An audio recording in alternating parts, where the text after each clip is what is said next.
Pinagpalang araw ka, Banong. Ganun na rin sa inyong mga solidong tagapakinig sa channel na ito. Nais ko lamang ibahagi ang aking karanasan kasama ang kapatid ko. Ang karanasan na nangyari noong nagpunta kami ng Siquijor para sa isang mahalagang misyon.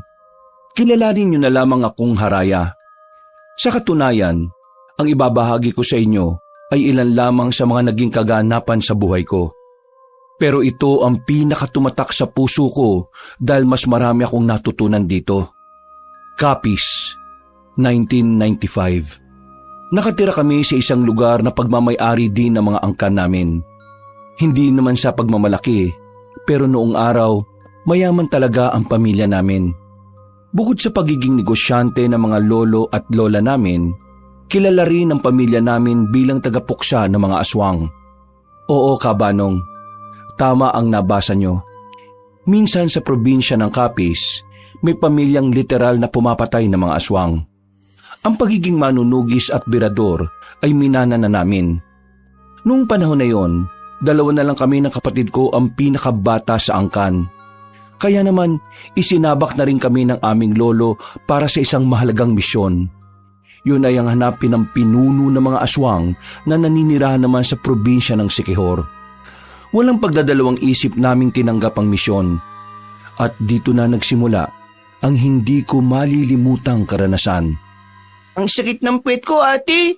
Sobrang tagal kasi nating nakaupo eh. Ngayon, paan naman ang sasakit sa'yo? Kailangan natin maglakad. Wala tayong masasakyan. Narinig ko dun sa manong na kapag ganitong paggabi na, ibang ruta na ang dinadaanan ng mga tricycle. Ate, may matutuluyan na ba talaga tayo sa pupuntahan natin? Mapagkakatiwalaan ba yung mga makakasama natin dun? Baka naman mamaya niyan, may makaalam ng katauhan natin dun eh. Bago pa lang tayo pumunta dito sa Siquijor, kinuhaan na agad tayo ni Lolo ng matutuluyan. Kumbaga, may sarili tayong bahay doon. Mabuti naman kung ganun, ate. Ayoko nang maulit yung nakaraang misyon natin na kung saan-saan lang sa gubat tayo natutulog eh. Ibang misyon ang gagawin natin. Mas malakas ang makakalaban natin dito. Mas malakas? Kakayanin ba natin yun, te? Hindi naman ibibigay ni Lolo sa atin ang misyon na ito kung hindi natin kakayanin eh. Basta, makinig ka lang sa mga sasabihin ko, magtatagumpay tayo. Kasabay namin ng ibang tao sa paglalakad nung oras na yon. Pero nang tumagal na, kami nilang 2 ng kapatid ko. Habang bitbit ang malaking bag, hawak ko naman sa kabila ang kapiraso ng papel. Nakasulat doon ng lugar at eksaktong address ng titirahan namin. Binilisan na lang namin ang aming paglalakad. Mabuti na lamang at merong napadaan na isang tricycle. Pinakiusapan ko ang matandang driver. Ayaw pa niyang pumayag nung una. Pero nang dagdagan ko ang ibabayad ko sa kanya, bigla-bigla na lang niya kaming pinasakay. Kabanong, wala kaming ideya ng kapatid ko kung anong magiging buhay namin sa Siquijor. Pero dahil nga nasanay na kaming sumabak sa mga delikadong misyon, ay nasanay na lang din kami. Simula nung 9 na taong gulang pa lang ako, sumasama na ako sa mga magulang ko kapag meron silang kinakalabang aswang. Si Bembong naman, 1 taon pa lang din mula nang mag-umpisa siyang sumama sa akin. Lahat ng lakad namin, nagagawa naming maipanalo. Nasanay na nga lang kami sa mukha ng mga aswang noon. Maraming salamat po. Agad na humarurot ang tricycle. Ate, ang laki ng binayad natin tapos umayak kang hanggang dito lang tayo sa bungad. Sana ipinasok na niya tayo sa loob. Mareklamo ka talaga kahit na kailan. Magpasalamat ka na nga lang kasi nakarating na rin tayo sa baryong to. Samantalang yung ibang kasabayan natin, baka hanggang ngayon naglalakad pa rin sila. Tara na, pumasok na tayo. Kailangan na nating makausap yung matandang babae. Binilisan na lang namin ang paglalakad. Magagabi na rin kasi at kailangan na rin makapagpahinga kahit papaano. Nang marating na namin ang bahay na titira namin, ay napatigil kami sa harapan. Pinagmasdan ko ng maigi ang bahay. May 2 palapag. Simentado ang ibaba. Habang ang itaas naman ay yari na sa kahoy. Para sa aming 2 ni Bembong ay malaki na yon. Anip talaga ang lolo. Hindi niya talaga tayo hahayaang mamuhay ng hindi komportable, ate. Hindi ka ba nagtataka? Paano pong nagtataka? Kaya ganyan kaayos ang bahay na titira natin kasi alam ni Lolo na matatagalan tayo sa misyon. Ibig sabihin, mahirap tong misyon na pinasok natin. Kamot ulo na lang si Bembong. Papasok na sana kami sa bakuran nang biglang may dumating na matandang babae. Maputi na ang buhok niya pero malakas-lakas pa rin naman ang kilos. Nakangiti siya sa amin nang lapitan niya kami. Magandang hapon. Kayo na ba yung mga apo ni Don Gardo? Magandang hapon din po sa inyo.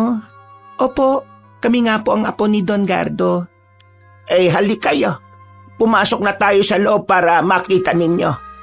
Pagkapasok nila sa loob ng bahay, nilinis ko na ito nung nakaraang linggo. Pero nilinis ko ulit. Alam nyo kasi, mahalaga kasi sa akin ang bahay na ito kaya alagang-alaga ko. Kung hindi nyo na itatanong, si Don Gardo ay dati na rin namang tumira dito. May mga kasama siya noon, pero hindi ko naman kilala. Paano niyo naman po nakilala ang lolo namin? Taga-Capiz din kasi ako, iha. Magkaklase kami noon ni Don Gardo. Pero nang mag-asawa kasi ako, dito na ako sa Siquijor tumira. Dito na lang kami ulit nagtagpo ni Don Gardo. Ganun po ba? Mas maganda pa pala talaga na dito kami tumira kasi may kakilala pala ang lola namin dito. Iha, matanong ko lang, ha? Kayong dalawa lang ba talaga ng kapatid mo rito ang titira? Hindi nyo ba kasama mga magulang ninyo? Hindi po Nandito po kami kasi, may itatayo kasing negosyo si Lolo. Ako po ang magpapatakbo. Oo nga pala. Pamilya nga pala kayo ng mga negosyante. At ng manunugis po. Ha? Ano yon, iho? Huwag niyo po siyang pansinin. Minsan kasi papansin yan sigurado kong matutuwa ang batang yan dito. Maraming bata dyan sa labas kapag hapon. Ngayon kasi wala na, paggabi na kasi. Paano? Maiwan ko na kayo. Bayad naman na lahat. Kaya wala na tayong problema. Ang gusto ko lang, mapanatiling malinis ang bahay na ito. Kasi mas masarap huminga kapag wala kang nalalanghap na alikabok. Opo, makakaasa po kayo. Sakaling may mga katanungan kayo o may mga kailangan kayo, nasa kabilang bahay lang ako. Lakad ka lang dito ng kaunti. Yung pangatlong bahay na isang palapag lang pero mahaba, doon ako nakatira. Kumaway pa sa amin na matanda. Inilapag na muna namin ang mga gamit sa gilid ng pinto. Sandali kong sinuyod ng tingin ng buong bahay. Kahit na may kalumaan na, nagmumukha itong bago dahil sa kalinisan nito. Ate, hindi natin natanong yung pangalan ng matanda. Si Aling Pina. Sinabi na sa akin ni Lolo yon. At siya nga pala, Bembong. Pigilan mo nga sarili mo na masabing manunugis tayo. Diyan tayo madadali sa ginagawa mo Pasensya na ate. Nadulas lang po talaga ang dila ko. Umayos ka ha. Seryosong misyon ito. Ito ang pinakamabigat nating misyon dahil pinuno ng mga aswang ang hahanapin natin dito. Kung nanggaling na pala si Lolo Gardo rito, bakit hindi pa nila tinalo yung mga aswang dito dati? Pampihira ka naman. Ang tagal na nung pumunta siya rito. Baka nga wala pa tayo sa mundo Sadyang magkakilala lang talaga sila nila Aling Pina. O sige na, yakit na natin itong mga gamit natin para mamaya magpapahinga na lang tayo. Noong mga sandaling yon, magaan naman ang pakiramdam ko sa bahay Kabanong. Ramdam ko rin na mabuting tao naman si Aling Pina. Makalipas ang ilang minuto, naisalansan na namin ng maayos ang aming mga gamit. Bulagta kagad ang kapatid ko. Maaga siyang nakatulog dahil sa haba na rin ang biyahe namin. Habang ako, pinili kong magmuni-muni sa labas. Ugali ko na kasi talaga na kapag nasa ibang lugar ako, kailangan kong magmasid-masid sa paligid. Nang wala naman akong mapansing kakaiba, bumalik ako sa harapan ng pinto. Habang nakatambay doon, nakaramdam ako na parang may nakamasid sa akin. Hinawakan ko ang suot-suot kong kwintas. Sa puntong ito, kumpirmado ko nang may nakatingin sa akin. Sino yan? Nararamdaman kita. Nang makita ko na gumalaw ang halaman sa gilid, hindi na ako nagdalawang isip na puntahan yon. Kita kong may taong nagtatago roon. Hinabol ko yun. Isang lalaki. May katangkaran. Pero hindi ako nakaramdam ng takot. Nang maabutan ko siya, ay dinakma ko siya sa damit. Hinila ng malakas at binalandra sa lupa. Wag! Wag mo ako sasaktan! Wala akong masamang intensyon! Sino ka? At bakit ka nagmamatsak sa bakuran namin? Hindi ako nagmamatsyag! Nakatingin lang ako! Pareho lang yon, no? Magpakilala ka. Kung ayaw mong baliin ko itong buto mo. Aray! Wag! Una! Magpapakilala na ako! Buong pangalan at kung anong ginagawa mo sa lipunan. Ha? Bakit ganun? Sumunod ka. Kung ayaw mong baliin ko talaga tong braso mo. Aray! Dandan! Aray! Ako si Jano. Nagtitinda ako ng uling sa palengke. Aray ko naman! Bakit ka nagmamatsyag? Hindi nga ako nagmamatsyag. Kukuha kasi sana ako ng tanglad sa likod ng bahay niyo. Pero nung makita kong may tao na, napatigil ako. Nakasilip lang ako sa halamanan kasi nakita kita. Nahiya akong lumapit Palagi kasi ako nakuha ng tanglad sa likod bahay ninyo. Kahit itanong mo pa kay Aling Pina, sa kanya nga palagi ako nagpapaalam Mapapatunayan mo ba yung sinasabi mo? Oo, kung gusto mo, samahan kita sa bahay niya Itanong pa natin sa kanya. Para makasiguro akong totoo nga ang sinasabi niya, agad ko siyang binitiwan. Tinulak ko siya para mauna ng maglakad. Ilang minuto lang, narating na rin namin ang bahay ni Aling Pina. Sakto naman na nasa bakuran lang ang matanda habang kumukuha ng mga sinampay na damit.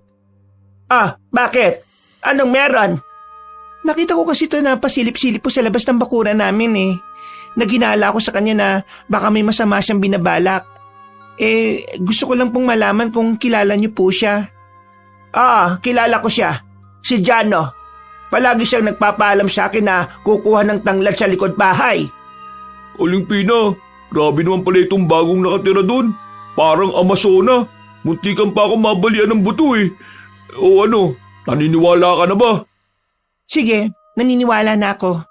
Pero hindi mo ako masisisi kung bakit ganun ang ginawa ko sa'yo. Pasensya na. Hindi ko rin kasi talaga alam ang gagawin ko Kung nagpakita naman kasi ako kanina, para lang sa tanglad. Baka rin hindi maging maganda ang isipin mo sa akin. Lalo na, hindi mo naman ako kilala. Pasensya na rin kung nasaktan kita. Sa susunod, kapag hingi ka ng tanglad, magsabi ka na lang saglit at pumunta ka na lang sa likod ng bahay. Basta, wag lang sobrang gabi yan naman pala Ayos na. Jano nga pala pangalan ko. Doon lang ako nakatira sa kabila. Matagal na ako dito. Dito na ako lumaki. Haraya naman ang pangalan ko. Kararating lang namin kanina. Aling Pina, sila ba yung sinasabi nila mag-joko na magtatayo ng negosyong sagingan? Oo, sila nga yon. Sakto. Kami pala yung pagkukuhanan nyo ng saging. Yung airpot ko, may malawak na taniman ng saging Saan ba kayo magtatayo ng tindahan? Hindi tindahan, kariton. Mas naisip ko kasi na maganda ang kariton. Para mas maraming tao ang pwedeng bumili. Kung nasa isang lugar kasi, kakaunti lang ang makakabili. Kariton? Seryoso ba? Kung sabi kasi nung nakaraan, malaking pera yung binagsak nyo kay airpot. Akala namin may pwesto kayo Ipagpalagay na lang natin na nagbabago ang sitwasyon depende sa lokasyon. Ganun ba? Di sige, kung yan ang plano nyo Pero hindi ba kayo malulugi? Hindi. Kapag naubos ang tinda namin, kukuha na lang kami ng kukuha sa inyo. Kumain na ba kayong dalawa? Kain na muna kayo. Hindi na po. Kailangan ko na rin kasing balikan ng kapatid ko Mag-isa lang siya sa bahay. Kung sa bagay nga. Sige, basta kapag may oras ka, dalo ka minsan dito at kumain ha. Ngumiti na lamang ako sa kanila kabanong. Nakahinga na rin ako ng maluwag. Buong akala ko kasi ay may aswang agad na makakaalam na dumating na kami sa Siquijor. Mabilis na dumaan ang mga araw. Nagsimula na rin kami ni Bembong sa negosyo naming saging. Pero walang kaalam-alam ang mga tao na ginagamit lang naman namin ang negosyong yon para makapagmasid-masid sa paligid. Dahil ang totoong layunin namin ay mahanap kung sino ang pinuno ng mga aswang. Ate, sa dami ng pwedeng gawing pagpapanggap, bakit pagiging tindero pa ng saging? Hindi ko rin alam sa lolo natin eh. Basta, gawin na lang natin. Kung sa bagay, masarap naman ang saging. Pero, saan po tayo ngayon, ate? Kahit saan, maglilibot tayo. Kaya ikaw, ihanda mong anting-anting mo. Anumang oras, pwedeng mapalaban tayo. Huwag ka mag-alala, ate. Handang-handa naman po ako eh. Ngumiti pa siya ng malapad sa akin habang nagtutulak kami ng kariton. Bawat madaanan namin na kalalakihan, nakatingin sa akin. Napapangiti pa sila kapag tinitingnan ko rin sila. Akala kasi nila natutuwa ko sa mga pagmumukha nila. Pero hindi. Hinahanap ko ang pinuno ng mga aswang. Kabanong, tumagal kami ng 5 buwan sa lugar na yon. Pero hirap na hirap kami ng kapatid ko na makita ang puntirya namin. Kahit na anumang bakas, wala kaming nakikita. Pero hindi kami sumusuko. Hindi kami uuwi ng kapis hanggat wala kaming dalang magandang balita. Oh, dahan-dahan lang sa pagkain. Tumataba ka na eh. Tandaan mo takbuhan tayo lagi. Bawal ang taba ching-ching. Ito naman si ate. Masama bang kumain ng kumain? Nakakagutom kaya magtulak ng kariton. 5 buwan na kaya tayo naglalako. Wala pa rin tayong napapala ate. Hindi tayo pwedeng sumuko, Bembong. Nararamdaman ko, malapit na rin nating matagpuan ang sinasabi ni Lolo. Nandito lang yun sa Sikihor. Maya-maya, biglang bumukas ng malakas ang pinto. Araya! Araya! Napalingon kami kay Jano na akala mo nakatira din sa bahay. Sa halos 5 buwan na kasi naming magkakilala, tila naging kampante na siya sa amin. Kahit na wala siyang kaalam-alam kung ano ba talaga kami. Araya, sama ka mamayang gabi. Hindi pwede. Hindi ko pa nga sinasabi kung saan ayaw mo kaagad. Kahit saan pa yan, hindi pwede. Walang kasama tong isa oh. Eh di sasama ako. Hindi rin pwede. Sige na ate, para naman nakakapamasyal din tayo. Nakakaalis lang tayo kapag may dala tayong kariton eh. Oo nga naman, maawa ka naman sa kapatid mo. Ang liit pa niyan oh, pero pinagtutulak mo na ng kariton. Hindi nga pwede. Ito naman, sige na, minsan lang. Kuya Jano, saan ba tayo pupunta? Sa plaza lang naman mamayang gabi. Pista kasi sa plaza ngayon Ang saya dun, marami kang malalaruan. May perya, may mga kung ano-anong mabibili. May perya? Oo, meron. Kaya nga gusto ko, kasama ka para kahit papano mas masaya. Oh, ate, anong gagawin mo? Magpipihis na. Magpiperya, di ba? Tingnan mo to. Nakarinig lang ng perya, nagbihis ka agad. Mamayang gabi pa tayo aalis, no? 3:00 pa lang ng hapon Napailing na lamang ako, Kabanong. Pero wala na rin naman akong magagawa nun kundi ang maghintay. Para malibang, pag-alis ni Jano itinuon ko na lang ang atensyon ko sa sandata ko.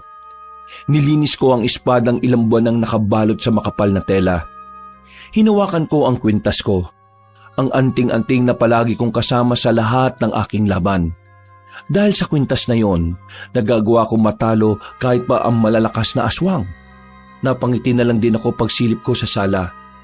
Nakita ko si Bembong na abala sa nilalaro niya. Kahit na ganap na manunugis na ang kapatid ko, hindi ko pa rin ipagkakait sa kanya ang maging normal na bata. Mabilis na lumipas sa mga sandali at sumapit na nga ang kinagabihan. Mula nang dumating kami roon, yun ang unang beses na lalabas ako ng bahay nang walang kinalaman sa misyon namin. Naisip ko rin kasi na minsan, mas maganda nang nililibang namin ang sarili namin sa ibang bagay. O ano? May mga dala na ba kayong barya? Bakit kailangan ng barya? Kailangan ng barya, ng pera.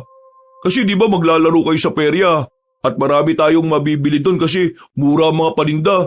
Kaya dapat magdala kayo ng pera. Bembong, kunin mo nga ang pitaka. Pagkakuha ni Bembong ng pitaka ko, ay agad na rin kaming umalis. Hindi ko may kakaila ang saya ko habang naglalakad kami papuntang sasakyan. Hindi naman nagtagal ang binyahe namin dahil wala pang 5 minuto. Mas mabilis pa nga sana kung walang gaanong lubak. Pagdating namin sa plaza, bigla na lang akong nakaramdam ng hindi tama, Kabanong. Parang ang bigat ng aura ng paligid. May nararamdaman akong hindi ko may paliwanag. Yung pakiramdam na parabang alam mong merong negatibong enerhiya sa paligid. Nakatinginan kami ni Bembong. Kahit si Bembong ay nararamdaman din yon dahil sa suot-suot nitong anting-anting. Pero mas pinili muna naming magpatay mali siya dahil kasama namin si Jano. Hindi namin pwedeng ipahalata sa kanya na may misyon kami at lalong-lalo na kung sino kami. Dahil sa nararamdaman naming presensya ng aswang sa paligid, hindi na kami naging masaya ni Bembong sa ginagawa namin. Kung tutuusin, dapat abot langit ang kaligayahan namin nung oras na yon. Pero pareho kami ng kapatid ko na nagtataka kung bakit merong aswang doon. Makalipas ang halos 1 oras, hindi na talaga kami nakatiis ni Bembong. Habang tuwang-tuwa si Jano sa nilalaro niya, palihim kaming umalis ng kapatid ko. Nagtago kami sa likuran ng isang tolda. Hinawakan namin ang sarili naming anting-anting. Hinawakan namin ang anting-anting at pumikit ng sandali. Ginagawa namin ito kapag gusto naming alamin kung saan naroroon ang aswang. Ate, nandun siya. Oo, pero hindi tayo pwedeng basta nalang lumapit. Maraming tao, may makakakita sa atin. Anong gagawin natin, ate? Hintayin lang natin siyang umalis. Susundan natin siya kung saan siya pupunta. At baka malaman pa natin kung nasaan ang iba pa niyang mga kasama. Naging kalmado na lang kami magkapatid. Pero pasimple na rin kaming lumapit sa kinaroroonan ng aswang na nararamdaman namin. Pagtingin namin sa di kalayuan, nakita namin ng isang lalaki. Kung kumilos ay parang normal lang. Pero dahil sa anting-anting na meron kami, hindi niya may tatago ang kanyang sarili. Mapayat na lalaki at matangkad ang naroon. Kaswal na kumakain sa tindahan. Paminsan-minsan, lumilingon-lingon siya sa paligid. Nang may mapadaan na buntis sa harapan ng lalaki, nakita namin siyang halos mabali na ang leeg sa kakalingon. Ate, mukhang puntirya niya yung buntis. Naalarma na kami nang umalis na sa kinauupuan ng lalaki. Kami namang magkapatid ay agad na kaming nagtakip ng tela sa mukha namin. Kabanong, nung mga sandaling yon, batid naming mapapalaban na kami. Kaya naman inihanda na namin ang aming sarili. Pero bigla kaming nagtaka nang mawala na sa paningin namin ang aswang. Sinuyod namin ang buong plaza. Pati na rin ang perya, pero wala na kaming makita roon. Ilang sandali lang, bigla na lamang may sumigaw na babae. Malapit lang yon sa kinalalagyan namin. Mabilis kaming tumakbo para puntahan yon. Pagdating namin, inabutan na namin ang babaeng buntis na wala ng buhay. Nakabulagta na siya sa damuhan. Nang itihaya namin, walang butas at wala ng laman ang tiyan niya. Bembong, mapapalaban tayo. Handa mong sarili mo. Gamit ang anting-anting, sinundan namin ang mga bakas ng dugo sa lapag. Nakarating na kami sa kagubatan. At habang hinahanap namin ang mga aswang, bigla na lamang may umatake sa amin. Hinihintay lang din pala kami. Muntikan na niyang tamaan si Bembong. Pero ang hindi alam ng aswang, si Bembong ang mas magaling sa aming dalawa pagdating sa pag-ilag. Makulit kang aswang ka! Tumalon si Bembong palapit sa aswang. At dahil sa taglay niyang bilis, agad niyang sinuntok ang aswang sa panga. Hindi naman ako nagpahuli. Lumapit ako at sinipa ko yun sa pagitan ng hita. Nang mapalood na siya, sabay naming binugbog ang aswang. Pinagsasasapak at pinagsusuntok namin siya. Kung dala nga lang namin ang sandata namin, ay baka maaga na siyang kinuha ng impyerno. Hindi na siya makapalag. Nakaupo na lang siya at kahit tangkain niyang tumakas, hindi na rin naman niya kaya pang tumakbo o gumapang na mabilis. Sabihin mo sa amin kung nasaan ang pinuno ninyo. Pagsalita ka na kasi, ang kulit mo naman kasi. Magsasalita ka o... Tumingin ng seryoso sa amin ang aswang at tumawa ng malakas. Humaba ang kuko nito at walang ano-ano'y ibinuo ng madiin sa sariling leeg. Ilang segundo lang ay agad na namatay ang aswang. Dismayado kami ng kapatid ko nung oras na yon. Hindi rin namin kasi inakala na gagawin yun ng lalaki. Kinitil niya ang sarili niyang buhay para wala kaming makuhang impormasyon mula sa kanya. Medyo nawindang kami sa nangyari. Sa ideyang mas pinili ng aswang na patayin ang sarili kaysa sumagot. Ibig sabihin lang noon ay matindi ang pagprotekta nila sa pinuno nila. Bumuntong hininga na lang ako. Kumakamot naman sa ulo ang kapatid ko. Dahil wala naman na kaming mapapala doon. Sinunog na lamang namin ang bangkay.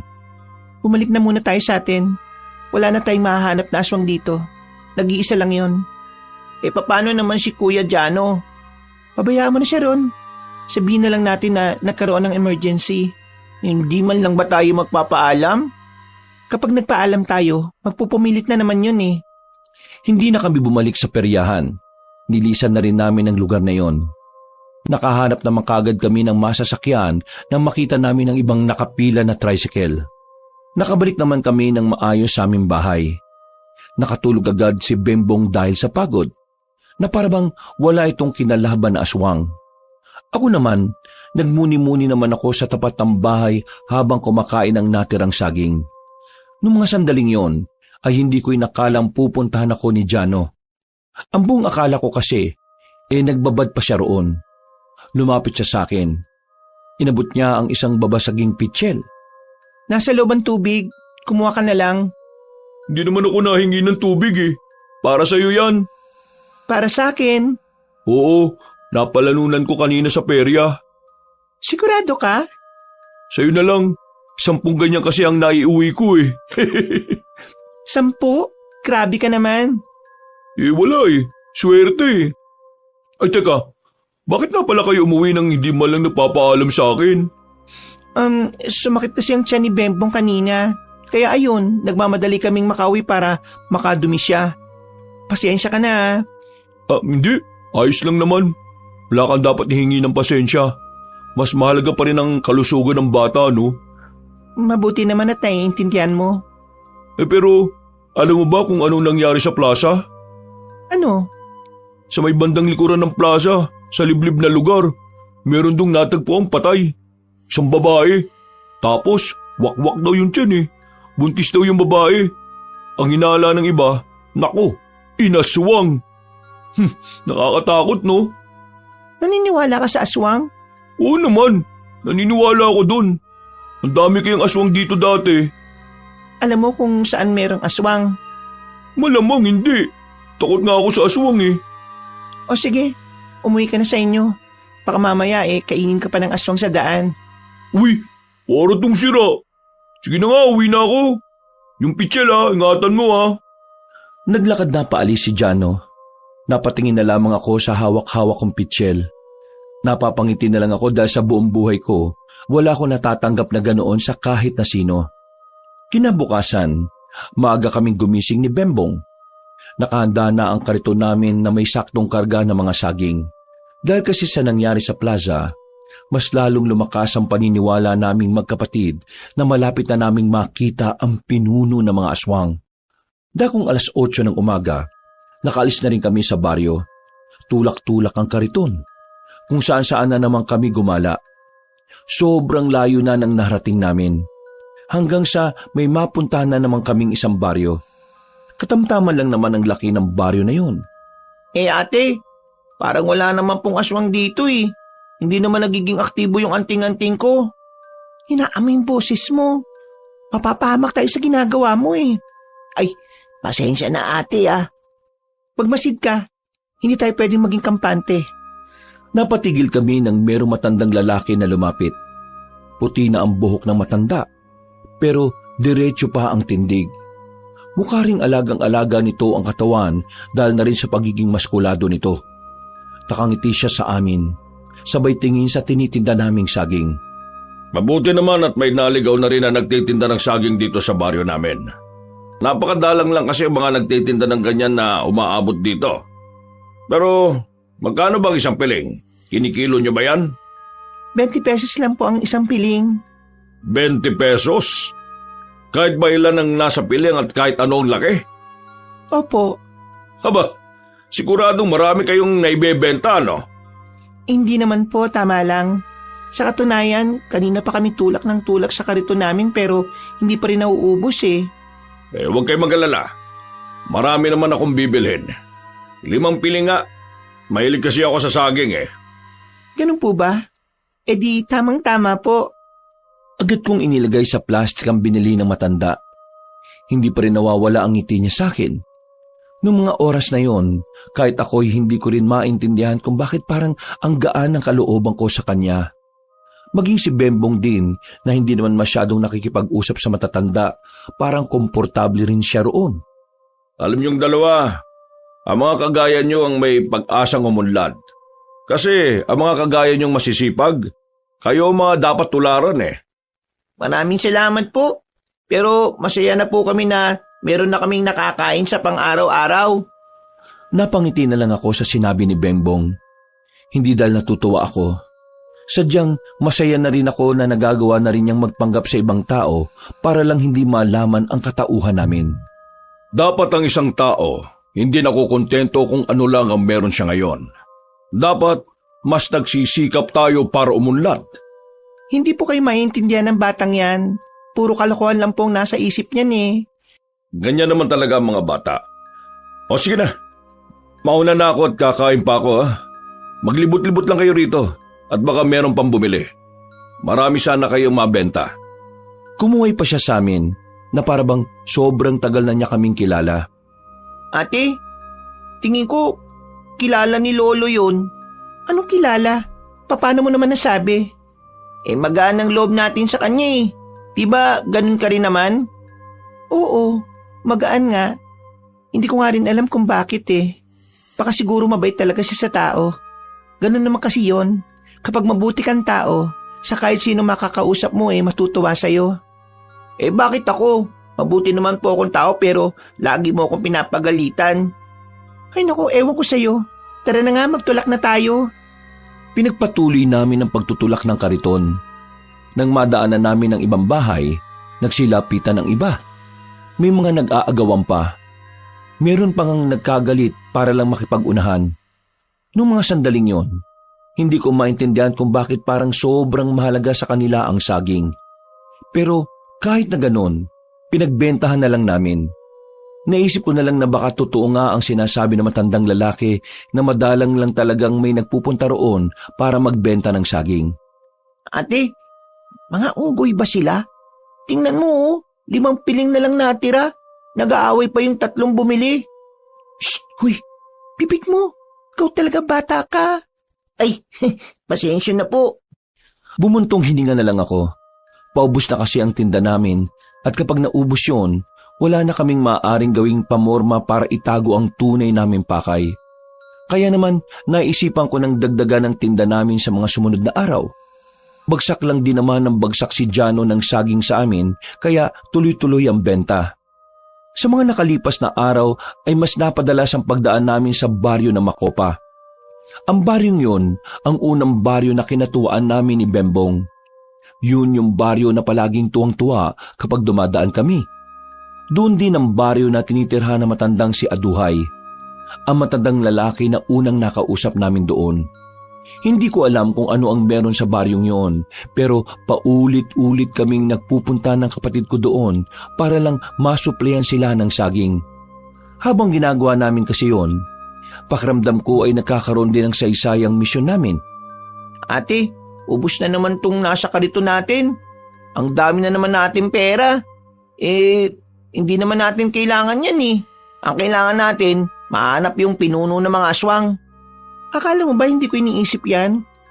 Bakit ba kasi natin sila laging binibentahan? Kahit ako, nagtataka na rin eh. Kasi parang di kompletong araw natin pag di tayo dumadaan sa kanila. Bembong, wala ka bang nararamdaman na kakaiba sa baryo ng Makopa? Paano kakaiba ate? Kakaiba? Basta, kakaibang pakiramdam. Wala naman ate. Magiging aktibo naman itong anting-anting kung may panganib sa paligid eh. Ikaw, may nararamdaman ka rin ba? Wala. Magaan din ang pakiramdam ko. Wala rin naman sinasabi ang anting-anting ko kung may dapat tayong ikabahala. Ibig sabihin lang nito ate, Hindi ang baryo ng Macopa ang dapat natin pinag-aaksayan ng oras. Napaisip din ako sa sinabi ng kapatid ko. May punto siya. Tama siya sa sinasabi niya. Pero kahit na ako man din, nahihiwagaan na sa nararamdaman ko. Para kasing unti-unti na rin akong nagkakaroon ng pakialam sa mga taong naroon.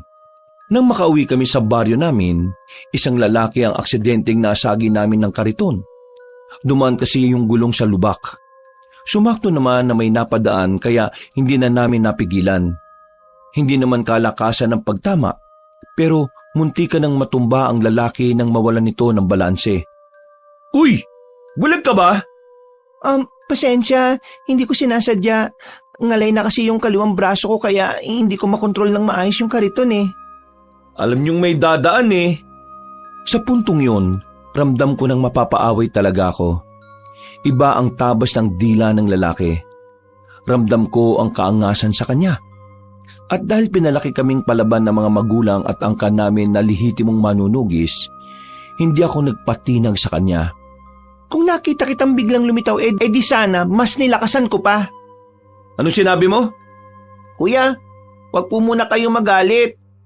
Mapag-uusapan naman po natin. Hindi ka ang kinakausap ko ha? Ayusin mo yung sinasabi mo sa bata ah.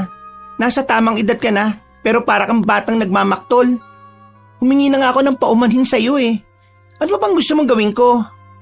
Huwag kang mag-angas. Kababae mong tao eh. Ikaw unang nag-angas eh. At para sabihin ko sa'yo, hindi lang lalaki ang pwede mag-angas. Kahit sino pwede. Aba, ikaw na itong nakasagi, ikaw pa itong mayabang. Sino ka ba? Tagasan ka ba? Hindi mo ba ako kilala? Hindi kita kilala at hindi ako interesado. Matagal na ako dito. Kilala ako dito bilang tama na yan. Napalingon sila sa matandang lalaki na kararating lang din.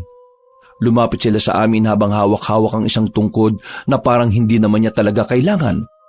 Malakas pa rin naman kasi siya at hindi naman uugod-ugod. Miss, magpasensyahan mo na itong apo ko ha. Mainit lang ang ulo niya dahil hindi naging maganda ang kanyang araw eh. Seryoso ka ba, Lo? Sinagi niya ako ng kariton niya. Kasi, hindi ka rin naman nakatingin. Kung nakatingin ka, hindi nakaiwas ka. Pero siyang hindi nag-iingat eh. Hindi ka rin naman nag-iingat. Pareho kayo.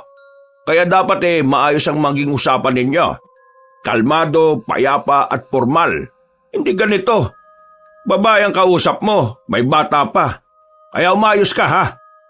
Napabuntong hininga na lang ang lalaki. Humanga ako sa matanda. Kahit na alam kong may mali rin naman ako, hindi niya pinaramdam sa akin at tatanga-tanga ako. Pinagalitan niya pa ang apo niya na hindi rin naman nakapagsalita. Pasensya na kayo ha. Sige, aalis na kami. Maraming salamat po sa pangunawa. Tumango na lang yung matanda sa akin. Naglakad na rin sila palayo. Tiningnan pa ako ng lalaki ng masama bago sila lumiko sa isang kanto. Napakamot na lang din naman ako ng ulo. Nairita din ako sa lalaking yon. Noon lang ako nakakita ng lalaki na parang batang nagmamaktol. Ate? Bakit? Hindi mo ba nararamdaman? Ang alin? Yung anting-anting ko, naging aktibo habang kausap mo sila. Ha? Yung akin hindi naman. Hinawakan ko ang anting-anting niya, Kabanong. Naramdaman ko na katatapos lang noon maging aktibo. Ibig sabihin lang noon, may naramdaman ang anting-anting na negatibong enerhiya ilang minuto pa lang ang nakalipas. Napaisip ako. Nanlalaki ang mga mata namin pareho nang mapagtanto na aswang ang matandang lalaki at ang binata. Anong gagawin natin, ate? Susundan man natin sila? Hindi. Dito lang muna tayo. Taga dito rin sila eh. Magmatsyag na lang muna tayo sa kanila. At baka malaman natin kung nasaan yung tunay nilang kuta. Grabe ate, hindi ko inakala na kusang lalapit sa atin yung mga aswang. Kaya nga dapat maging alerto lang tayo. Pero kung aswang sila, alam din kaya nila kung ano tayo? Yun ang hindi natin sigurado. Kaya nga habang nandito tayo, hindi tayo dapat nagpapalata kung ano man ang tinatago natin. Kabanong, kahit nakatingkatin na akong paslangin ng dalawang aswang na yon, ikinalma ko na rin muna ang sarili ko. Nagdesisyon akong umuwi na lang muna. At dahil nga sa ideyang maaring mas dumami pa ang aswang na dumarating sa baryo, pasimple na rin akong naglagay ng mga pangontra sa mga bahay namin. Ang mga pangontrang yon ay natutunan ko pang gawin mula sa mga ninuno namin. Nung gabing yon, Araya! Oh, Aling Pina! Gabing-gabi na. Bakit hindi pa kayo natutulog? Nandito ako para sana kumustahin kayo. Ayos lang ba kayo rito? Ayos lang naman po. Bakit? May nangyari po ba? Ay, wala naman. Natanong ko lang naman. At ibibigay ko din pala itong ginawa kong suman. Kainin mo na yan ha, kasi baka masira na kinabukasan. Maraming salamat po, Aling Pina. naglakad na rin siya palabas ng bakuran namin. Tinikman ko kagad ang bigay niyang suman. Masarap, malagkit at matamis. Masasabi kong yun na ang isa sa pinakamasarap na suman na natikman ko. Kinabukasan, wala kaming lako ni Bembong. Ilalaan lang sana namin ang mga sandali para sa pagpapahinga. Maya-maya, Ate, ano bang meron sa labas? Bakit nang ingay? Tanghali na, Bembong. Bumangon ka na. Antok pa ako eh. Akala ko ba magpapahinga? Magpapahinga, pero hindi ko sinabi na higa ka buong araw. Kaya bumangon ka dyan. kumakamot siya sa ulo. Maya-maya pa ay hindi na kami magkarinigan nang tumapat na sa bahay namin ang parada. Sakto naman na dumating si Jano nung oras na yon. Ha? Anong sinasabi mo? Sabi ko, sama kayo sa akin. Sunod tayo sa parada. Ate, tara, sunod tayo. Hindi na nga sana ako papayag, pero naisip ko na pagbigyan na lang si Bembong. Tutal, nung araw naman na yon ay kailangan din naming malibang. Ilang buwan na rin kaming konsumido kung saan namin makikita ang pinuno ng mga aswang. Maingay nung oras na yon dahil sa parada ng mga nagda-drum and lyre. Nagsisigawan na kami pero hirap pa rin naming marinig ang isa't isa. Pero kahit na maingay, kitang-kita ko ang mga taong naroon kung gaano kasaya. Masaya ba? Ha? Ano yon? Masaya ka ba ngayon? Kabayo? Anong kabayo? Ha? Ay nako, mamaya mo na nga ako kausapin, ang ingay eh. Nang makalagpas ang parada, saka lang kami nagkaroon ng maayos na pag-uusap ni Jano. May dala-dala siyang pagkain nang lumapit siya sa amin. Hindi ko alam kung saan yun galing pero tinanggap ko pa rin. Kakagat na sana ako nang makita ko na naman ang lalaking nakasagutan ko. Kasama pa rin ito ang matandang lalaki na lolo rin naman niya. Nagkatinginan kami ni Bembong. Pareho kami nang naiisip. Kung wala lang siguro si Jano at kung hindi lang tirik ang araw, baka hindi na kami nakapagpigil pa ng kapatid ko. Sumenyas ako sa kanya. Nakuha naman niya ang nais kong sabihin. Iniwan ko siya sandali at pasimple akong lumapit sa hinihinala kong aswang. Sa hindi inaasahang pagkakataon, napatingin din siya sa akin. Nakasimangot pa rin. Ako naman, pinakiramdaman ko lang ang suot-suot kong anting-anting. Nagtataka ako kung bakit parang hindi naman nagiging aktibo ang anting-anting ko. Tinitingnan mo ba ako? Oo, bakit? Anong problema mo sa akin? Problema? Depende. Miss, hindi kita kilala at ganun ka rin naman sa akin. Kaya pakiusap lang, huwag kang masyadong madikit. May gusto ka siguro sa akin ano? Ang lakas naman ng hangin mo. Bakit parang sinusundan mo ako? Sinusundan? Paano mo naman nasabi? Kagaya niyang ginagawa mo. Taga rito rin ako. At kaya ako nandito, sinusundan namin yung parada kanina. At hindi ikaw. Masyado ka yatang nag-iilusyon. Hindi na nagsalita pa ang lalaki, pero baka sa mukha niya ang pagkainis sa akin. Umalis na lang din ako. Wala naman kasi akong nakitang kakaiba sa katawan niya, pero sabi ni Bembong, nagiging aktibo pa rin daw ang anting-anting niya. At dahil doon, lumipas ang gabi ay inihanda namin ang aming sarili. Dala ang mga sandata, lumabas kami ng kapatid ko. Nakatakip lang ng bahagya ang mukha namin ng itim na tela. Nalaman ko ang tirahan na maglolo. Kaya naisip namin ni Bembong na perpektong pagkakataon na yon para atakihin ang dalawa. Nagmamadali kaming naglakad palapit sa bahay. Tahimik na ang gabi. At ang tanging maririnig na lamang ay ang mga kuliglig. Nang ilang metro na lang ang distansya namin, nakita namin silang dalawa na lumabas. Nagmamadali silang naglakad. Mahusay kami pagdating sa pagsunod kaya hindi nila naramdaman ang presensya namin. Nakarating na kami sa kagubatan. Nakita namin tila meron silang hinahanap. Bumilis ang kanilang lakad. Parang naramdaman na rin nila na may sumusunod sa kanila. Kaya nang lumiko sila, hindi na namin sila nakita. Bigla na lamang silang nawala na parang bula. Ang bira ate, nawala na sila. Ang bagal kasi nating maglakad eh. Saan ka nakakita ng sumusunod na mas mabilis pa kaysa sa sinusundan? Malamang, kailangan nating bagalan para hindi nila tayo makita. Wala na sila eh. Anong gagawin natin? Di hanapin pa rin natin. O kaya, hintayin na lang natin silang makabalik sa kanila. Baka kasi, alam na nilang nakasunod tayo. Kaya baka hindi na rin sila bumalik sa bahay na yun. Kung yung dinadaldal mo, tinutulungan mo ako mag-isip kung saan mas magandang hanap, di mas maganda sana. Tingin ko, dito maganda ate. Tinahak namin ang direksyon na tinuro ni Bembong. Wala kaming dalang kahit na anong ilaw ng mga sandaling yon. Kaya hindi maiiwasan na sumabit kami sa kung saan-saan. Pero dahil sanay na sanay naman kami sa gubat, madali naman naming nalalagpasan yon.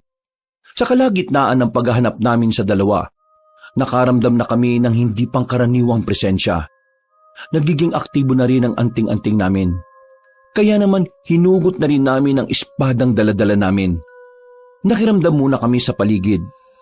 Mga ilang sandali lang, nagulat na lang ako nang biglang may humila na sa paa ko. Pero agad ko yung tinaga ng espada ko.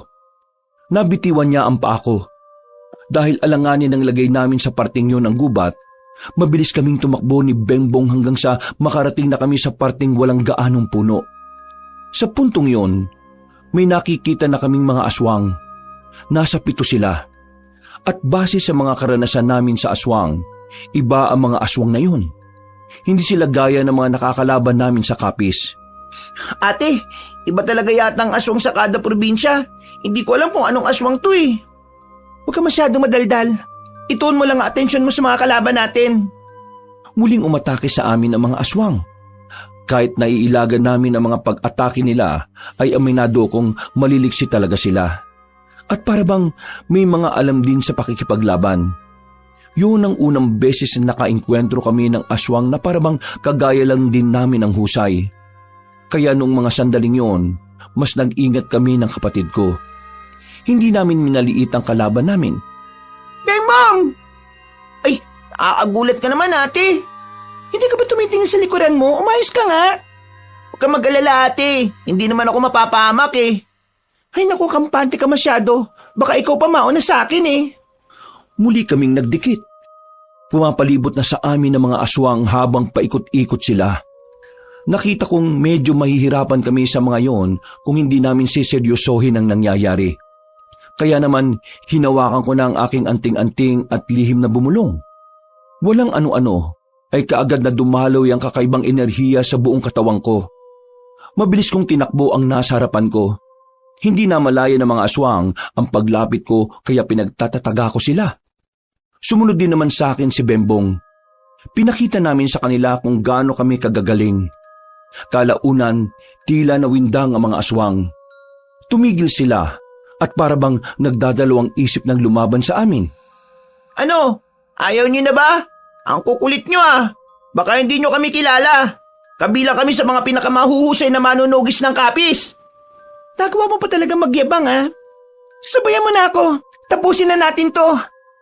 Hindi namin pinabayaan na makatakas sa mga aswang na natira. Ginamit namin ang kapangyarihan ng anting-anting. At dahil doon, nagawa namin silang paslangin kahit tinangkapan nilang tumakas. Kabanong, wala pa sa 10 minuto ay nagawa na naming lasagin ang mga yon. Wala pa sa 10 minuto ay nagawa na naming lagasin ang mga yon. Bumuntong hininga na lamang ako. Ang akala ko kasi ay mahihirapan kami. Pero pangkaraniwang aswang lang din pala ang nakalaban namin. Ang pinagkaiba lang pala ay mas mabilis sila ng kaunti. Aalis na sana kami nang biglang merong lumitaw mula sa gilid. Humigpit uli ang hawak namin sa espada nang malaman kung sino yon. Mga ako sa pinakita ninyo. Hindi ko inakala na isa ka palang manunugis. Kaya naman pala may kayabangan ka rin eh, no? Mabuti naman at inilabas niyo na rin ang sarili ninyo para hindi na kami mahirapang maghanap sa inyo. Ate, ngayon na! Nagulat ang maglolo nang bigla kaming umatake. Bumunot din ng patalim ang mga yon at nagawang salagi ng atake namin. Hindi kami tumigil at patuloy lang sa paglapit. Nang makadistansya ng bahagya ang maglolo ay nagsalita yung lalaki. Uy! Ano pinagagawa nyo? Hindi kami kalaban! Lumang tugtugin na yan. Bulok na estilo ng mga aswang kapag hindi nila kayang kalaban nila. Hindi nga kami kalaban! Bakit ayaw niyo muna kami magsalita? Manahimik ka, aswang! Muli kaming lumapit ng mabilis gamit ang kapangyarihan ng anting-anting. Sa mga sandaling ito, nagtataka na rin ako kung papaano nila nagagawa akong salagin. Sa isip-isip ko, wala pa akong aswang na nakalaban na parang kalkulado ang galaw ko. At para bang kabisado rin nila ang bilis namin. Dumistansya kami ng kapatid ko nang maramdaman kong walang mangyayari sa ganoong taktika. Hindi kami mga aswang, iha! Naging aktibo ang daladala naming anting-anting na kapatid ko. Kaya paano mo sasabihin hindi kayo aswang? Hindi nyo kami malilin lang.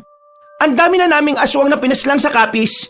Dito sa Siquijor, mga pangkaraniwang aswang lang din kayo sa paningin namin. Oo nga, kaya umanda kayong dalawa. Lalo ka na lalaki ka. Manahimik kang bata ka. Baka makutusan kita dyan eh. Mga manunugis din kami gaya ninyo. Bigla ko natigilan sa sinabi na matanda. Pinakita niya pa sa akin ang kwintas niya na may bilog na palawit. Sa puntong ito ay marahan kong naibaba ang armas ko. Kaya nagiging aktibong anting-anting ninyo kapag nasa paligid kami. Ay dahil meron kaming suot-suot na kung saan kapag nasa katawan mo yon, ang presensya na meron ka ay magiging presensya na ng aswang. Ginagawa namin ito para hindi malaman ng aswang na nasa paligid kami. Para isipin din nilang aswang kami. Sa ganitong paraan, mas madali namin silang malalapitan. Hindi kami aswang. Aswang din nga ang hinahanap namin eh. Tapos aswang kami? Buwang lang. Buwang ka ba? Akala ko ba magagaling na manunugis kayo ng Kapis? Bakit hindi man lang kayo nagkaroon ng ideya na manunugis din kami? O baka naman mga bagito pa kayo sa larangan na ito? Huwag mo kaming malitin. Hindi mo alam ang mga pinanggalingan namin. Mga manunugis din kayo? Oo. Sa probinsyang ito, dalawa lang kami sa mga pumapatay rin ng mga aswang. Marami-rami rin kami, pero wala kaming pagkakaisa kaya watak-watak naming tinutugis sa mga kalaban. Sa puntong ito ay naging kalmado na rin ako. Nang masiguro kong mga manunugis rin sila, ay ibinalik ko na sa tagiliran ko ang espada ko. Sinenyasan ko na rin ang kapatid ko at sinunod din naman niya ako kagad. Dahil napaslang nyo naman ang mga dapat ay papaslangin namin, wala na rin kaming gagawin. Ngayon, pwede ko ba kayong maimbitahan sa bahay ko? Baka may mga bagay kayong nais malaman tungkol sa mga aswang sa Siquijor. Hindi na ako tumanggi pa. Para kasi sa akin noon, mas maganda na may makausap kami na kagaya nila at baka may masaga pa kaming mahalagang impormasyon. Bumalik kami ng baryo. Sa bakuran kami nagharap-harap. Kahit na nakasimangot sa akin yung binata, hindi ako naiilang. Wala akong pakialam sa kanya noong mga sandaling yon. Ang mahalaga, kung anuman ang mga malalaman namin. Pasensya na at ito lang ang kaya naming ihain ha. Hindi kasi kami nakapagluto kanina eh. Wala namang problema. Nandito lang naman kami dahil tingin ko, tutulungan nyo kami. Bago natin simulan, nais ko muna magpakilala. Ako si Pedrino. At ito naman ang apo kong si Dingdong. Ang galing ate, siya si Dingdong, yung artista. Kaso, siya si Dingdong Guantes. Yung sinusuot sa kamay. Ako nga pala si Haraya. Ito naman kasama ko ay kapatid ko, si Bembong. Kung nagtataka kayo at bakit bata pa lang ito pero manunugis na, sangkan namin sa Kapis. Bata pa lang kami sinasanay na kaming humawak ng mga sandata para labanan ng mga aswang. Nakakahanga kayong dalawa. Pero, kayo ba ay narito para puksain din ang pinuno ng mga aswang? Oo, yun na nga ang pakay namin dito. 5 buwan na kami sa probinsyang ito pero wala namang kaming makita. Pinadala kami ng lolo namin dito dahil malaking banta raw ang aswang na yon. Ang totoo niyan, pareho lang tayo ng layunin. Hinahanap din namin ang mga aswang. Lalong-lalo na ang kanilang pinuno. Iha, kung gusto mo, magtulungan na lang tayo. May sarili kaming layunin at paniniwala sa misyon na ito. na alam kong maaari makaapekto sa pagiging trabaho ng isa't isa. May kanang kamay ang pinuno ng mga aswang. Kanang kamay? Oo. At siya ang una naming tinutugis. Dahil minsan na rin namin siyang nakalaban. Malakas siya, mabilis, magaling din sa pakikipaglaban. Kapag nakuha natin siya, malaki ang tsansa na malaman na rin natin kung nasaan ang pinuno ng mga aswang. Lo, wag na natin pilitin kung ayaw. Baka umayag pa yan eh. Ding-dong, alam mong hindi rin naman natin kakayanin kung tayo lang. Kailangan natin ng magagaling na gaya nila. Nakakalimutan mo na ba sa Kapis nagmula ang magagaling na manunugi sa bansang ito? Makikipagkaisa kami, pero sa isang kondisyon. At may kondisyon pa talaga ah. Ano bang kondisyon? Kami ang masusunod sa magiging lakad natin. Ano ka, sinuswerte? Gagawin mo kaming bata-bata mo? Kagaya nga na sinabi ko, iba ang paraan namin ng pagtugis. Mas mabilis kaming magtrabaho. Wala nang tsetche-buretche. Sinasabi ko lang naman na gusto ko kami ang masunod para sa ilang sitwasyon na kailangan nating magdesisyon. Kung ayaw nyo, wala naman din problema sa akin. Kasi kahit kaming dalawa lang ng kapatid ko, kaya naman namin. Yabang talaga eh. Okay, sige. Papayag kami sa gusto mo. Lo, may lagnat ka ba? Bakit ka papayag? Kailangan natin ang makakatulong sa laban. Kung ano man ang inis na nararamdaman mo, pagpaliban mo na muna. Lalo na ngayon, hindi natin alam kung kailan sila nagiging onggoyo. Onggoyo? Anong onggoyo? Hindi ba to nabanggit ng sinasabi mong lolo? Wala siyang binanggit sa akin. Ang sabi niya lang ay may malakas na aswang dito sa Siquijor na kailangan mamatay. Ang onggoyo ay isang uri ng aswang na may kakayahang magpalit ng anyo bilang mabangis na unggoy. Aswang na may kakayahan na maging mabangis na unggoy? May ganon? Manunugis kayo pero hindi nyo alam ang lahat ng uri ng aswang? Dapat, kada probinsya, inaaral nyo kung ano yung mga aswang na maaari nyong makalaban. Ang unggoyo ay dito lang sa Siquijor makikita, iha. Dito sila nananatili. Dito nabuo ang kanilang angkan. Wala akong ideya sa kanila. Ngayon ko lang din niya narinig. At dahil ngayon mo lang ito nalaman, isa lang ang ibig sabihin nito. Kailangan mo talaga kami sa laban na ito. Ate, baka naman gawa-gawa lang nila yan. Hoy bata, anong sinasabi mong gawa-gawa? Mas matagal na kami sa mundo kaysa sayo, no? Kaya alam namin ang bagay na to. Mas matanda ka pa po pala sa akin. Pero para ka pong bata eh. Ang ingay mo. Bembong, manahimik ka na nga dyan. Opo ate. Sige po, mananahimik na po ako. Marami pa kaming napag-usapan ng mga sandaling yon. Marami din akong nalaman mula sa kanila. Mga impormasyon na higit na makakatulong sa misyon na ibinigay sa amin. Pagkatapos namin doon, nagpaalam na rin kami sa kanila. Habang naglalakad, ay naisip ko na mas magiging madali na para sa amin na tapusin ang misyon. Pero hindi pala yun ang mangyayari. Isang linggo lang ang nakalipas, marami na agad ang nangyari. May biglang lumitaw na biktima ng aswang. Ilan sa mga yon, patay na. Meron din namang mga nawawalang tao. Pero yung sinasabi nilang kanang kamay ng pinunong aswang, hindi naman namin mahuli-huli. Muntik-muntikan lang. Masyado kasi talagang mailap ang isang yon. Ate, isang linggo na natin kasama sila Mang Pedrino sa lakad natin pero wala pa rin nangyayari. Mas maganda siguro kung tayong dalawa lang eh. Nakita mo naman ang sitwasyon, di ba? 4 na tayong umahabol dun sa kanang kamay, hindi pa rin natin nahuli. Isa lang ang ibig sabihin nun. Hindi natin siya kaya kung tayong dalawa lang ang haharap sa kanya. Bakit kasi tayo pang pinaharap ni Lolo kung hindi rin pala natin kaya? May dahilan siya kung bakit. Pero sa ngayon, alam ko lang pinakakatiwalaan niya tayo sa misyon na ito. Kaya ikaw, huwag ka na magreklamo. Ayusin mo na lang ang suot mo at nang makapaglako na tayo. Maglalako? Hapon na ate. Magmula ngayon, hapon ang simula ng paglalako natin. Nagmamadaling nagbihis ang kapatid ko. Maya-maya lang din naman ay nakaalis na rin kami. Tulak-tulak na namin ang kariton. At habang tulak namin yon, ay parabang hinahatak na naman kami papunta sa baryo na Macopa. Ang mga saging na dala namin ay parabang sa baryong yun lang talaga nakalaan. Hanggang sa hindi na nga namin namamalayan, nakarating na nga kami doon. Sa labas pa lang, sinalubong na kagad kami ng residente. Kanya-kanya silang abot ng pera. Hindi na nila kinukuha ang sukli. Basta, diretso na lang sila kuha ng saging. Tumigil lang ang mga nagkakagulo nang dumating na si Mang Aduhay, ang pinakasuki namin.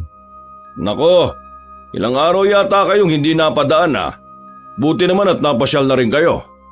May mga bagay lang po kaming inasikaso. Kaya eto, ngayon lang ulit nakabili ng ipanglalako. At dahil ilang araw ko kayong hindi nakita, 10 piling na ang bibiling ko. Grabe naman po pala kayo, Mang Aduhay. Ang dami niyong binili. Halatang gustong-gusto niyo ang saging Masustansya naman kasi ang saging Napangiti na lamang sa amin na matandang lalaki. Muling naglapitan ng mga tao. Dinumog na naman kami para bilhin ng mga natitirang saging. Noong mga oras na yon, wala pang kalahating oras ay naubos na ang mga tinda namin. Palis na sana kami, pero may napansin kaming kakaiba sa babaeng nakasalubong namin. Napansin ko na parang hindi siya mapakali.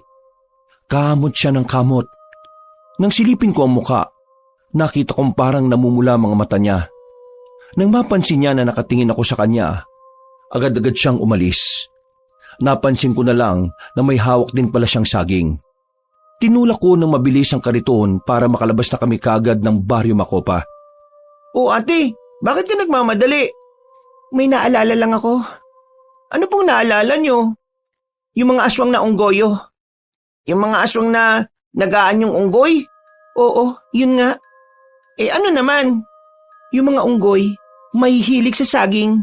Yung mga tao dito, mahilig din sa saging. Napapaisip lang naman ako. Paano kung mga aswang pala mga nandito? Teka ate, bakit nga hindi natin naisip kagad yun nung nakaraan? Huwag ka na muna maingay. Para makasiguro tayo, kailangan natin bumalik ng bumalik para makapag-imbestiga. Sasabihin ba natin to kina Mang Pedrino at Kuya Dingdong? Oo, kailangan nila itong malaman. Bago pa may makaalam na naghihinala na kami, ay agad na rin kaming umalis.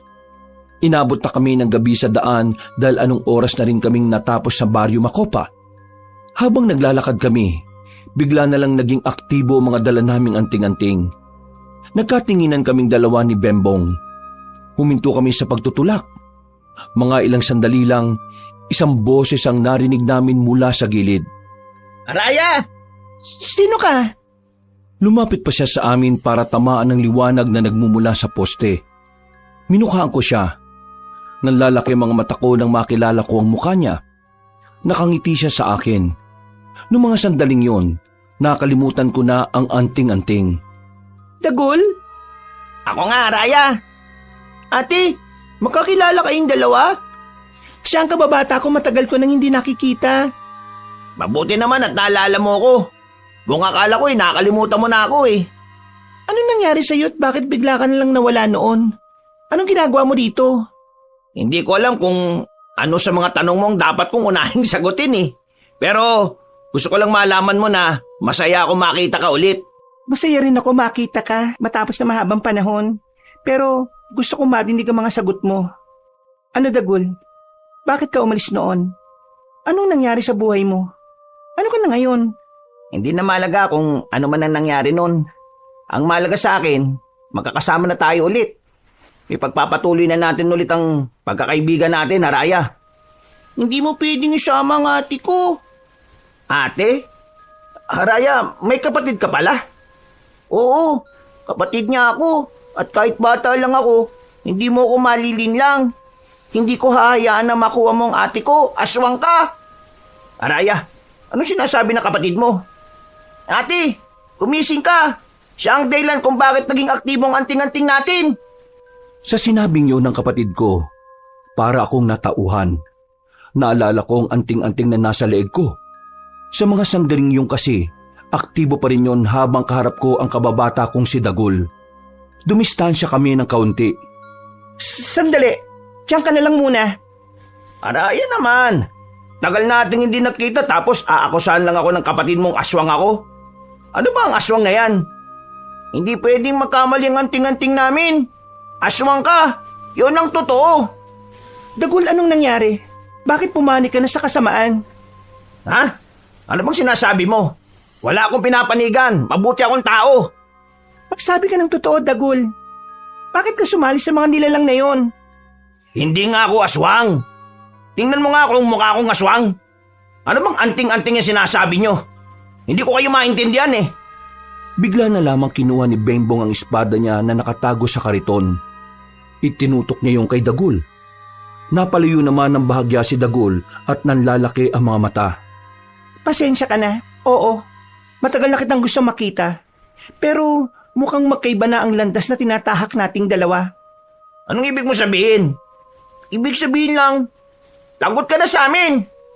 Maniwala kayo sa akin, hindi ako aswang. Kinuha ko na rin ang espada ko. Sa pagkakataong ito, nakita ko na ang pangamba sa mukha ni Dagul. Wala siyang ginawang kahit na ano, pero nagulat kami nang bigla siyang tumakbo. Takot na takot. Sinundan namin siya. Sumabit siya sa truck na napadaan. Nung oras na yon, Kabanong, litong-lito ko kung siya ba talaga ang kababata ko. Sobrang layo na kasi niya sa dati. At isa pa sa nakakapanggulo ng isipan ko, ay kung totoo nga bang naging aswang siya. Ate naman, bakit hinayaan natin makatakas? Hindi na lamang ako nakapagsalita nung oras na yon. Aminado akong kasalanan ko kung bakit kami natakasan ni Dagul. Nagulat din kasi ako sa mga pangyayari. Hindi ko akalain na ang kababata ko na minsan ang naging bahagi ng buhay ko ay siya palang makakalaban ko. Pero kahit na ganon, may parte pa rin ng utak ko na nagsasabing baka nagkakamali lang kami ng iniisip. Nakauwi naman kami ng ligtas nung oras na yon. Pero hindi ako pinapansin ng kapatid ko. Yun ang unang beses na nangyari na parabang hangin lang ako sa kanya. Hindi ko na lang siya kinontra dahil may katwiran din naman si Bembong. Kinaumagahan, ganun pa rin siya sa akin. Mabuti na nga lang ay nagpunta na si Jano kaya kahit papaano ay meron akong nakakausap. Raya, sino pala yung dalawang lalaki na palagi nyo kasama nung nakaraan? Yung matanda yung isa? Sino yun? Si Mang Pedrino at Dingdong. Mga tindero din sila. Nakausap lang namin at napalagayan ng loob. Mukha kasi silang mga hindi gagawa ng mabuti. Yun ang akala mo. Basta, mag-iingat ka sa dalawang yun ha. Baka mamaya may gawing masama sa inyo ng kapatid mo yun. Naalala mo yung ginawa ko sa'yo nung unang beses tayo nagkita? Gagawin ko yun sa kanila kapag may ginawa silang hindi maganda sa akin. Lalong-lalo na sa kapatid ko. Kung sa bagay, ikaw nga pala yung tipo ng babae na hindi basta-basta naaapi. Ano palang meron at biglang napasyal ka dito sa amin? Tatanong ko sana kung maglalako ba kayo ng saging bukas. Ang dami kasing dating ngayong araw eh. Hindi na siguro muna. Bakit naman? Basta, huwag ka na magtanong. Anong klaseng kausap to, labo? Napapailing na lamang si Jano sa akin. Ang bilis ko kasing tamarin sa pakikipag-usap sa iba. Dahil hindi nalabas ng kwarto si Bembong, inihabilin ko na muna siya kay Aling Pina. Kailangan kong puntahan ng maglolo para alamin kung may bagong impormasyon silang nakuha. Nang naglalakad na ako, bigla na lang lumabas sa gilid si Dagul. Hinila niya ako papunta sa gilid. Agad naman akong dumistansya sa kanya. Wala ang anting-anting ko kaya hindi ko malaman kung totoo ba talaga ang hinala namin na aswang siya o hindi. Ako to, yung kababata mo. Paano mo nalaman na dito ka nakatira? At saka, lumayo ka nga sa akin, aswang ka. Araya naman eh. Ang tagal kitang hinahanap tapos nagpapaniwala ka lang sa kapatid mo. Hindi nagsisinungaling ang anting-anting namin. Aswang ka, Dagul. Ngayon, sabi mo sa akin kung nasaan ang iba mo pang kasama at ang pinuno ninyo. Kung talagang may pagpapalaga ka pa sa akin, lalo na sa pagkakaibigan nating dalawa, magsabi ka. Ano nga ituturo ko sa'yo? Wala nga akong alam sa sinasabi mo eh. Teka, paano ko ba mapapatunayan na hindi ako aswang? Alam ko na. Halika. Saan mo ko dadalhin? Di ba may palengke dyan? Kukuha ako ng bawang at kakainin ko pa mismo sa harapan mo. Huwag mo nga akong hawakan. Di sige. Mauna na ako maglakad. Kahit na meron akong pagdududa sa kanya, pinagbigyan ko pa rin siya ng pagkakataon na mapatunayan kung ano man ang sinasabi niya. Nagpunta kami sa palengke. Bumili kami ng bawang. Pinakita niya mismo na nasa bibig niya ang bawang. Ninuya niya pa at nilunok. Ano? Di ba ang aswang takot sa bawang? Kasi mapti sa balat at saka lalo na sa lalamunan. Oh, tingnan mo naman ang ginawa ko. Kinain ko pa. Kaya paano magiging aswang ako? Ang bira naman talagang buhay to. Oh. Hindi ka ba talaga aswang? Ay sus! Ang kulit mo naman. Hindi nga. Baka naman kasi nung sinabi niyong naging aktibo yung anting-anting nyo, may aswang talaga sa paligid. Pero hindi ako yun. Araya, makinig ka naman sa akin. Marami akong gustong ikwento sa'yo eh. Pero makukwento ko lang yun sa'yo kung aalisin mo yung pagdududa mo sa akin. Huminga ako ng malalim, Kabanong. Hindi ko rin alam kung bakit sobrang bilis ko siyang pinagkatiwalaan noon. Nangyayain niya kasi akong pumunta sa ilog para magmuni-muni. Sumama naman ako sa kanya kaagad. Ang dami naming napag-usapan. Karamihan, binalik lang namin yung mga ginagawa namin nung bata pa kami. Masaya ang usapan namin. Parang naging bata uli kami. Lalo na nang magbasaan kami ng tubig. Ang bilis ng panahon ano? Parang dati, naalala ko pa. Ang babata pa natin. Wala tayong ibang iniisip na pinoproblema, kundi yung paglalaro lang natin. Pero ngayon, kakaibang laro na yung hinaharap natin eh. Yun ang hamon natin sa buhay. Kaya ikaw Araya, palagi kang mag-iingat kung ano man ang mga lakad mo. Kung may ginagawa ka man na alam mong delikado, ay nako, itigil mo na. Kasi maikli lang ang buhay natin eh. Sa halip na mangamba, mas piliin na lang natin maging masaya. Hindi ako nagsalita. Pakiramdam ko kasi pinapatigil niya ako kung ano man ang ginagawa ko. Na parabang may alam talaga siya kung anong mga ganap ko sa buhay. Kaya kahit nagtitiwala na ako sa kanya noon, hindi pa rin mawala-wala sa isipan ko na parang meron siyang itinatago. Dagul, totoo ka ba sa akin? Ha? Oo naman. Ano bang klaseng tanong yan, Araya? Kung sakali man na totoo ka sa akin, gusto ko na tahakin mo ang payapa at maayos na buhay. Matagal tayong hindi nagkita. Halos 2 dekada rin. Kaya yung mga taon na wala tayong koneksyon sa isa't isa, gusto ko sanang ituloy bilang magkaibigan tayo.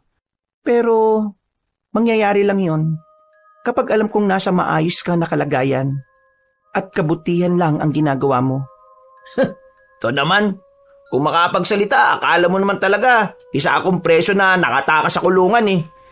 Wala ka pa rin bang tiwala sa akin, ha, Raya? May tiwala ako sa'yo.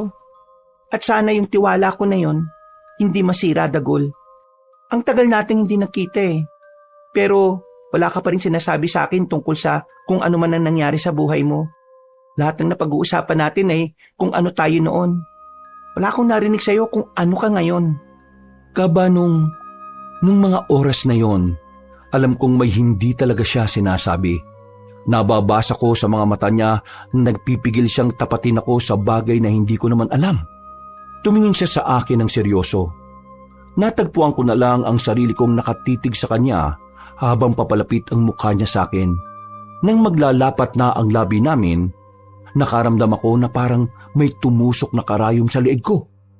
Napatayo ko nang makita kong kakaibang ngiti ni Dagul. Ang kaso, nahihilo na ako nung oras na yon. Anong ibig sabihin nito, Dagul? Ay, nako talaga. Kahit na kailan, ang mga babae, napakadaling utuin. Alam niyo kung bakit palagi kayong naloloko ng mga kalalakihan? Kasi, kaunting bulaklak na salita lang, bumibigay na kagad kayo. Mga inutil talaga kayo eh. Sino ka? Hindi ko si Dagul. Bakit gamit-gamit mo ang mukha niya? Araya, ako pa rin naman to eh. Ang pagkakaiba lang, hindi na ako yung batang nakilala mo noon. Iba na ang landas na tinahak nga natin. Ikaw, mas pinili mong maging manunugis at pumatay ng mga aswang. Ako naman, mas pinili kong maging aswang at pumaslang ng mga taong kagaya mo. Bakit? Bakit ka napunta sa ganyan? Bakit ka humantong sa ganyan, Dagul? Bakit? Dahil pinagkaitan ako ng mundong ito. Mula nung tanggalin ng lolo mo sa trabaho ang tatay ko noon, nagkandal leche-leche na ang buhay namin. Namatay ang nanay ko sa sakit at wala kaming perang pampagamot. Pero kung hindi sana tinanggal ng lolo mo ang tatay ko, may sasalba pa sana namin ang nanay ko. Ang tatay ko naman, kinitil ang sarili niyang buhay dahil hindi niya matanggap na inalis siya sa trabaho. Dahil wala namang maayos na dahilan. Mula nang mawala mga magulang ko, para akong daga na pakalat-kalat. Tapos ngayon, tatanungin mo ko kung bakit ako napunta sa kadiliman? Tanungin mo ang lolo mo at baka alam niya ang sagot. Napahawak na ako sa ulo ko nung maramdaman kong medyo kumirot. Pagtingin ko kay Dagul, mas lalo na siyang umiikot sa paningin ko. Ngayon, iisa-isayin ko na ang angkan nyo. Isusunod ko na sa'yo yung kapatid mo na madaldal. Wag gawin. Hindi ko na naituloy ang sasabihin ko nang bumagsak ako sa lapag. Tuluyan na akong nawala ng malay. Nagising na lamang ako na nakahiga sa isang matigas na papag. Masakit ang ulo. Para akong nakainom ng maraming alak. Pagtingin ko sa paligid ko, nakita ko na lang si Dagul na nakaupo sa gilid. Kasama na niya ang isang matanda na sobrang pamilyar sa akin. Napamulagat ako ng mga mata ko dahil hindi ko alam kung bakit kasama niya ang kababata ko. Ngumiti pa siya sa akin, kagaya ng ngiti tuwing bumibili siya sa akin ng saging. Mabuti naman at gising ka na, iha. Akala ko wala ka ng pulso eh. Anong ginagawa mo dito, Mang Aduhay? Ginagawa ko rito? Dagul, paliwanag mo nga sa kanya kung ano ang ginagawa ko rito. Si Mang Aduhay, siya lang naman ang pinuno ng mga aswang. Ha? Pinuno ng mga aswang? Anong ibig sabihin nito, Mang Aduhay? Nagulat ka ba, iha? Sumagot ka. Ikaw ba talaga ang totoong pinuno ng mga aswang? Oo, ako nga. Ako nga ang pinuno ng mga aswang. Ang pinuno na hinahanap ninyo. Pinagmukha mo lang pala kaming tanga ng kapatid ko. Hindi kasalanan ni pinuno kung masyado kayong madaling utuin eh. Kaso kasi, kaunting pagpapakitang tao lang Nauhulog na kayo kagad. Alam mo rin ang tungkol dito? Oo naman. Linano na talaga namin to. Nung malaman ko pa lang na nandito ka na sa Sigihor, nakagawa na kagad kami ng malupit na plano ni pinuno. Akala mo siguro madadala mo kami ng pagtitinda-tinda nyo ng saging Kilala ka namin. Pagpunta mo pa lang dito, alam na namin kung anong pakay ninyo. Mga duwag! Anong sinabi mo? Duwag! Takot! Kinailangan niyo pa akong igapo sa higana ito para lang siguraduhin hindi kayo mapapahamak? Tama naman ang sinabi mo. Alam ko naman na ikaw ang malaking banta sa mga gusto namin gawin. Wala akong pakialam sa dalawang lalaki na kasama mo. Kayang-kaya ko silang paslangin ng walang kahirap-hirap. Huwag ka masyadong makampante. Hindi niyo alam kung anong kayang gawin ng kapatid ko.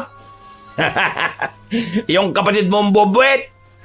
Seryoso ka ba? Kulang pa sa karanasan ng batang yon.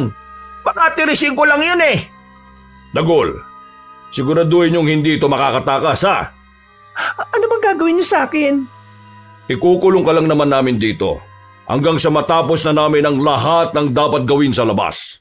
At kapag ayos na ang mga bagay-bagay, magiging isa ka na sa amin. Kailangan namin ng isang manunugis na pwedeng gawing aswang bilang mandirigma. Hindi mangyayari yan. Kahit na mamuti pang mata mo. Ngumiti na lang sa akin si Mang Aduhay. Kung noon ay gumagaan ang pakiramdam ko kapag ngumingiti siya, ngayon ay galit na ang nararamdaman ko. Lumabas ng silid si Mang Aduhay. Ang naiwan na lamang ay ako at si Dagul.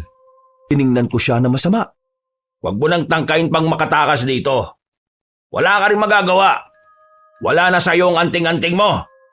At hindi na yun may babalik pa sa'yo kahit na kailan. Saan yung dinala ang anting-anting ko? Hulaan mo! Walang iya ka. Kung alam ko lang na naging demonyo ka na ngayon, di sana matagal ko na kinalimutan ng pagkakaibigan natin. Di sana hindi na kita hinintay. Aba, kasalanan ko na naman ba?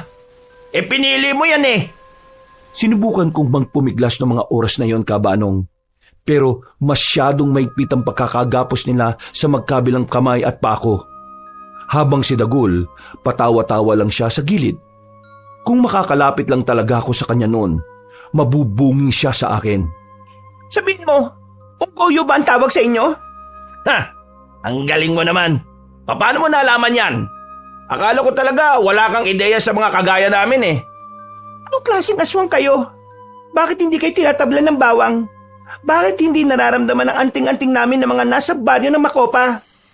Kaming mga unggoyo ay may kakayahang itago ang presensya namin. Hindi kami tinatablan ng mga anting-anting na yan. Mga unggoy pala kayo eh. Kaya naman pala mahihilig kayo sa saging. Buti naman eh, habang tumatagal naiintindihan mo na rin ang sitwasyon. Nakakahanga ka naman. Marunong ka rin naman palang mag-isip.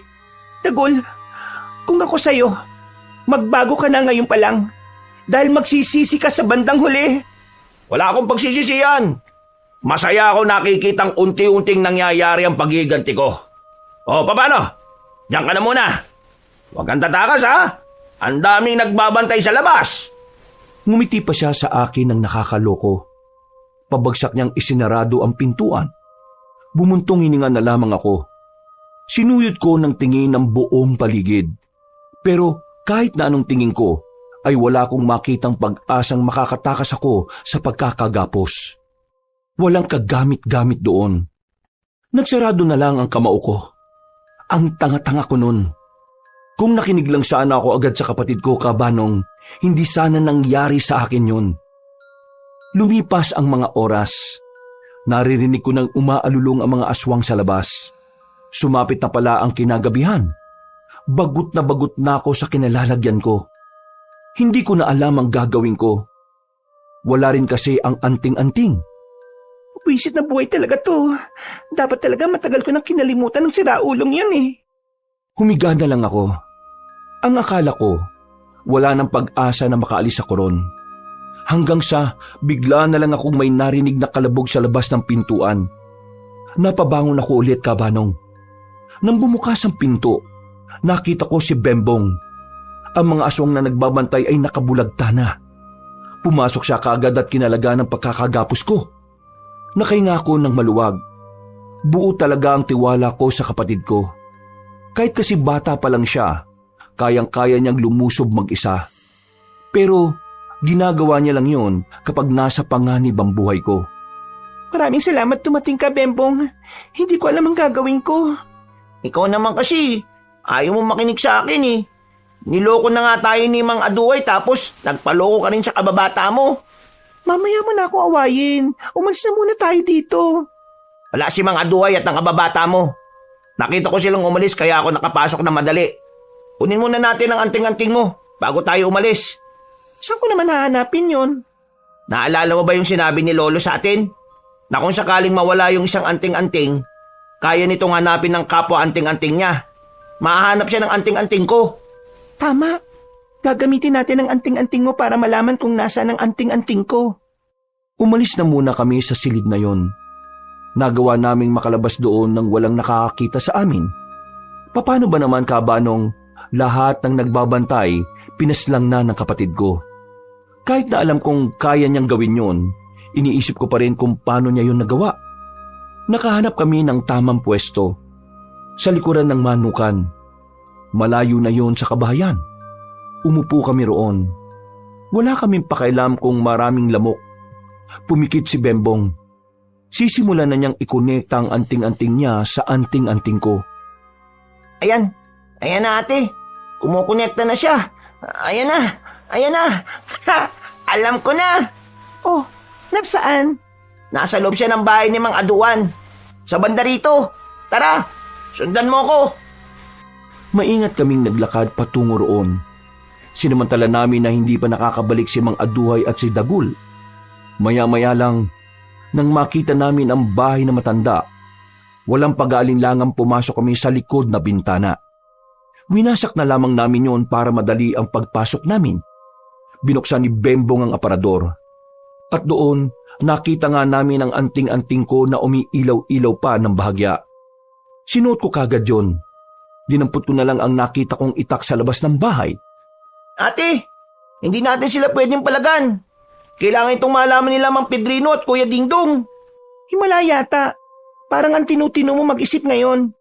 Siyempre, nalagay ang buhay mo sa alanganin, ate. Kaya kailangan kong umayos. Nang maibalik ko na ang anting-anting ko, bumalik na ang lakas ng loob ko. Pero sa mga puntong yon ay kailangan kong pakinggan ang kapatid ko. Hindi na muna kami pumalag.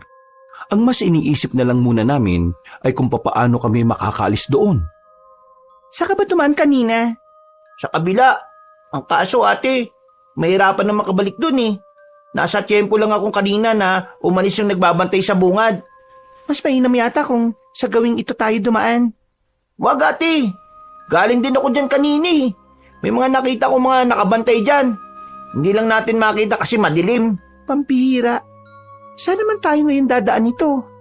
Doon, ate. Nakadaan ka na ba doon? Hindi pa. Pero base sa nakikita natin, parang wala namang nagbabantay. Huminga ko ng malalim. Inihanda ko ang hawak-hawak kong itak.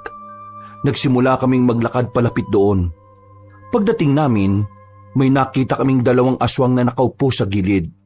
Sinadya nilang nasa dilim sila para hindi sila makita. Buti na lang ay naramdaman agad yun ang dala naming anting-anting. Gumilid kami. Iniisip namin kung papaano kami makakalis doon nang hindi kami namamalayan o nakikita.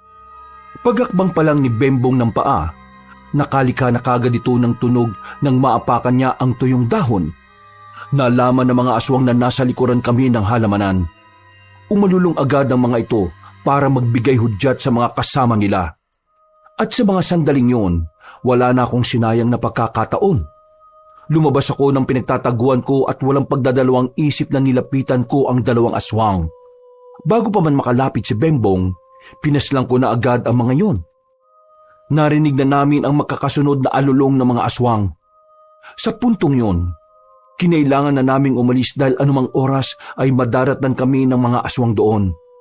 Pero hindi pa man kami nakakalayo. Naramdaman na lang namin na meron nang nakasunod sa likuran. Ate, kailangan natin silang harapin. Kung hindi, baka madala natin sila sa baryo natin. Susundan nila tayo oh.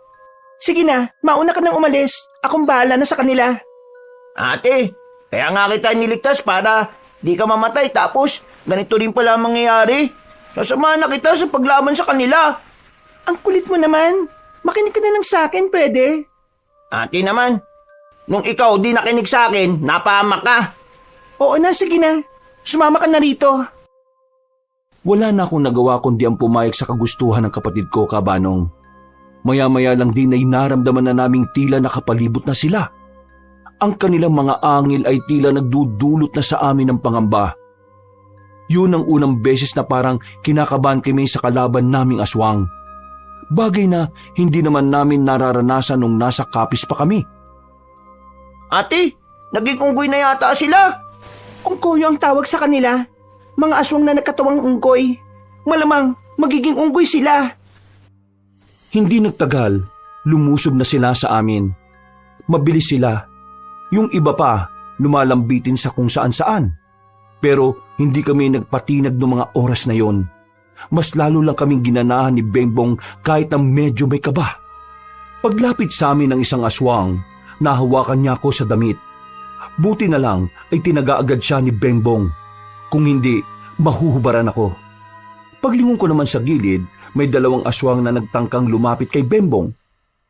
Wala akong sinayang na sandali. Ginamit ko ang kapangyarihan ng anting-anting. Nagawa kong salagin yun at napatay ko ang 2.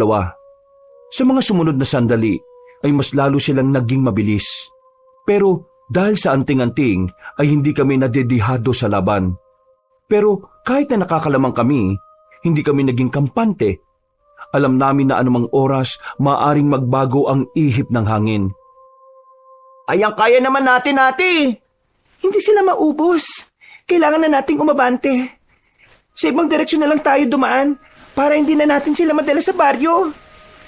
Umabante na kami ng mga oras na yon. Pero habang umuusad kami, sumusunod din sila sa amin. Parang lalo silang nadadagdagan kapag may napapatay kami sa kanila.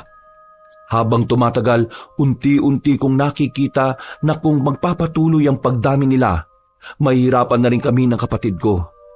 Kaya naman, binilisan na lang namin ang takbo hanggang sa makarating na kami sa Tuyong Palayan. Mas tirik ang buwan sa parting yun. Kaya malaking tulong yun sa amin dahil makikita na namin kung saan nanggagaling ang mga aswang. Gamitin na kaya natin ang tunay na kapangyarihan ng anting-anting natin, ate? Wag! Ilalaan lang natin to sa pinuno nila. Aatake na sana kami sa mga aswang pero biglang dumating si Dagul. Pinagbababatukan niya ang mga kapwa niya aswang. Mga inutil kayo! Ang daming pabarating na kalaban! Ito ang inuunan nyo! Lumayas kayo! Abangan nyo yung mga kalaban at ako nang bahala rito! Paparating na mga manunugis. Wala na kayo magagawa. Nasabi ko na nga ba tama ang hinala ko Aswang ka kasi, pangit ka. Hoy, bubwit! Akala mo hindi ako napatol sa bata? Yari ka sa akin ngayon. Masyado kang madaldal, ha? Hindi naman ako natatakot sa'yo Ikaw ang dapat matakot sa akin. Hindi ka ba napapaisip? Niligtas ko lang mag-isa ang ate ko. Doon pa lang dapat matakot ka na Hoy, utong lupa. Hindi ako nasisindak sa mga salita lang. Kaya tigilan mo ako sa sinasabi mo. Kasi, ngayong gabi, dalawa kayo ng ate mong hahalik sa lupa. Ang dami mong sinasabi. Hindi ko alam na mas madaldal ka pa pala ngayon. Samantalang nung bata pa tayo hindi ka man lang makapagsalita kapag may kaaway ka. Nako, babalik na naman tayo sa nakaraan. Ang mabuti pa simulan na natin to. Gigil na ako sa batang yan Mukha naman siyang pa Kung ako mukhang pa, ikaw mukhang alipunga. Nagulat na lang ako nang biglang tumalo ng mataas si Bembong. Agad itong nakalapit kay Dagul.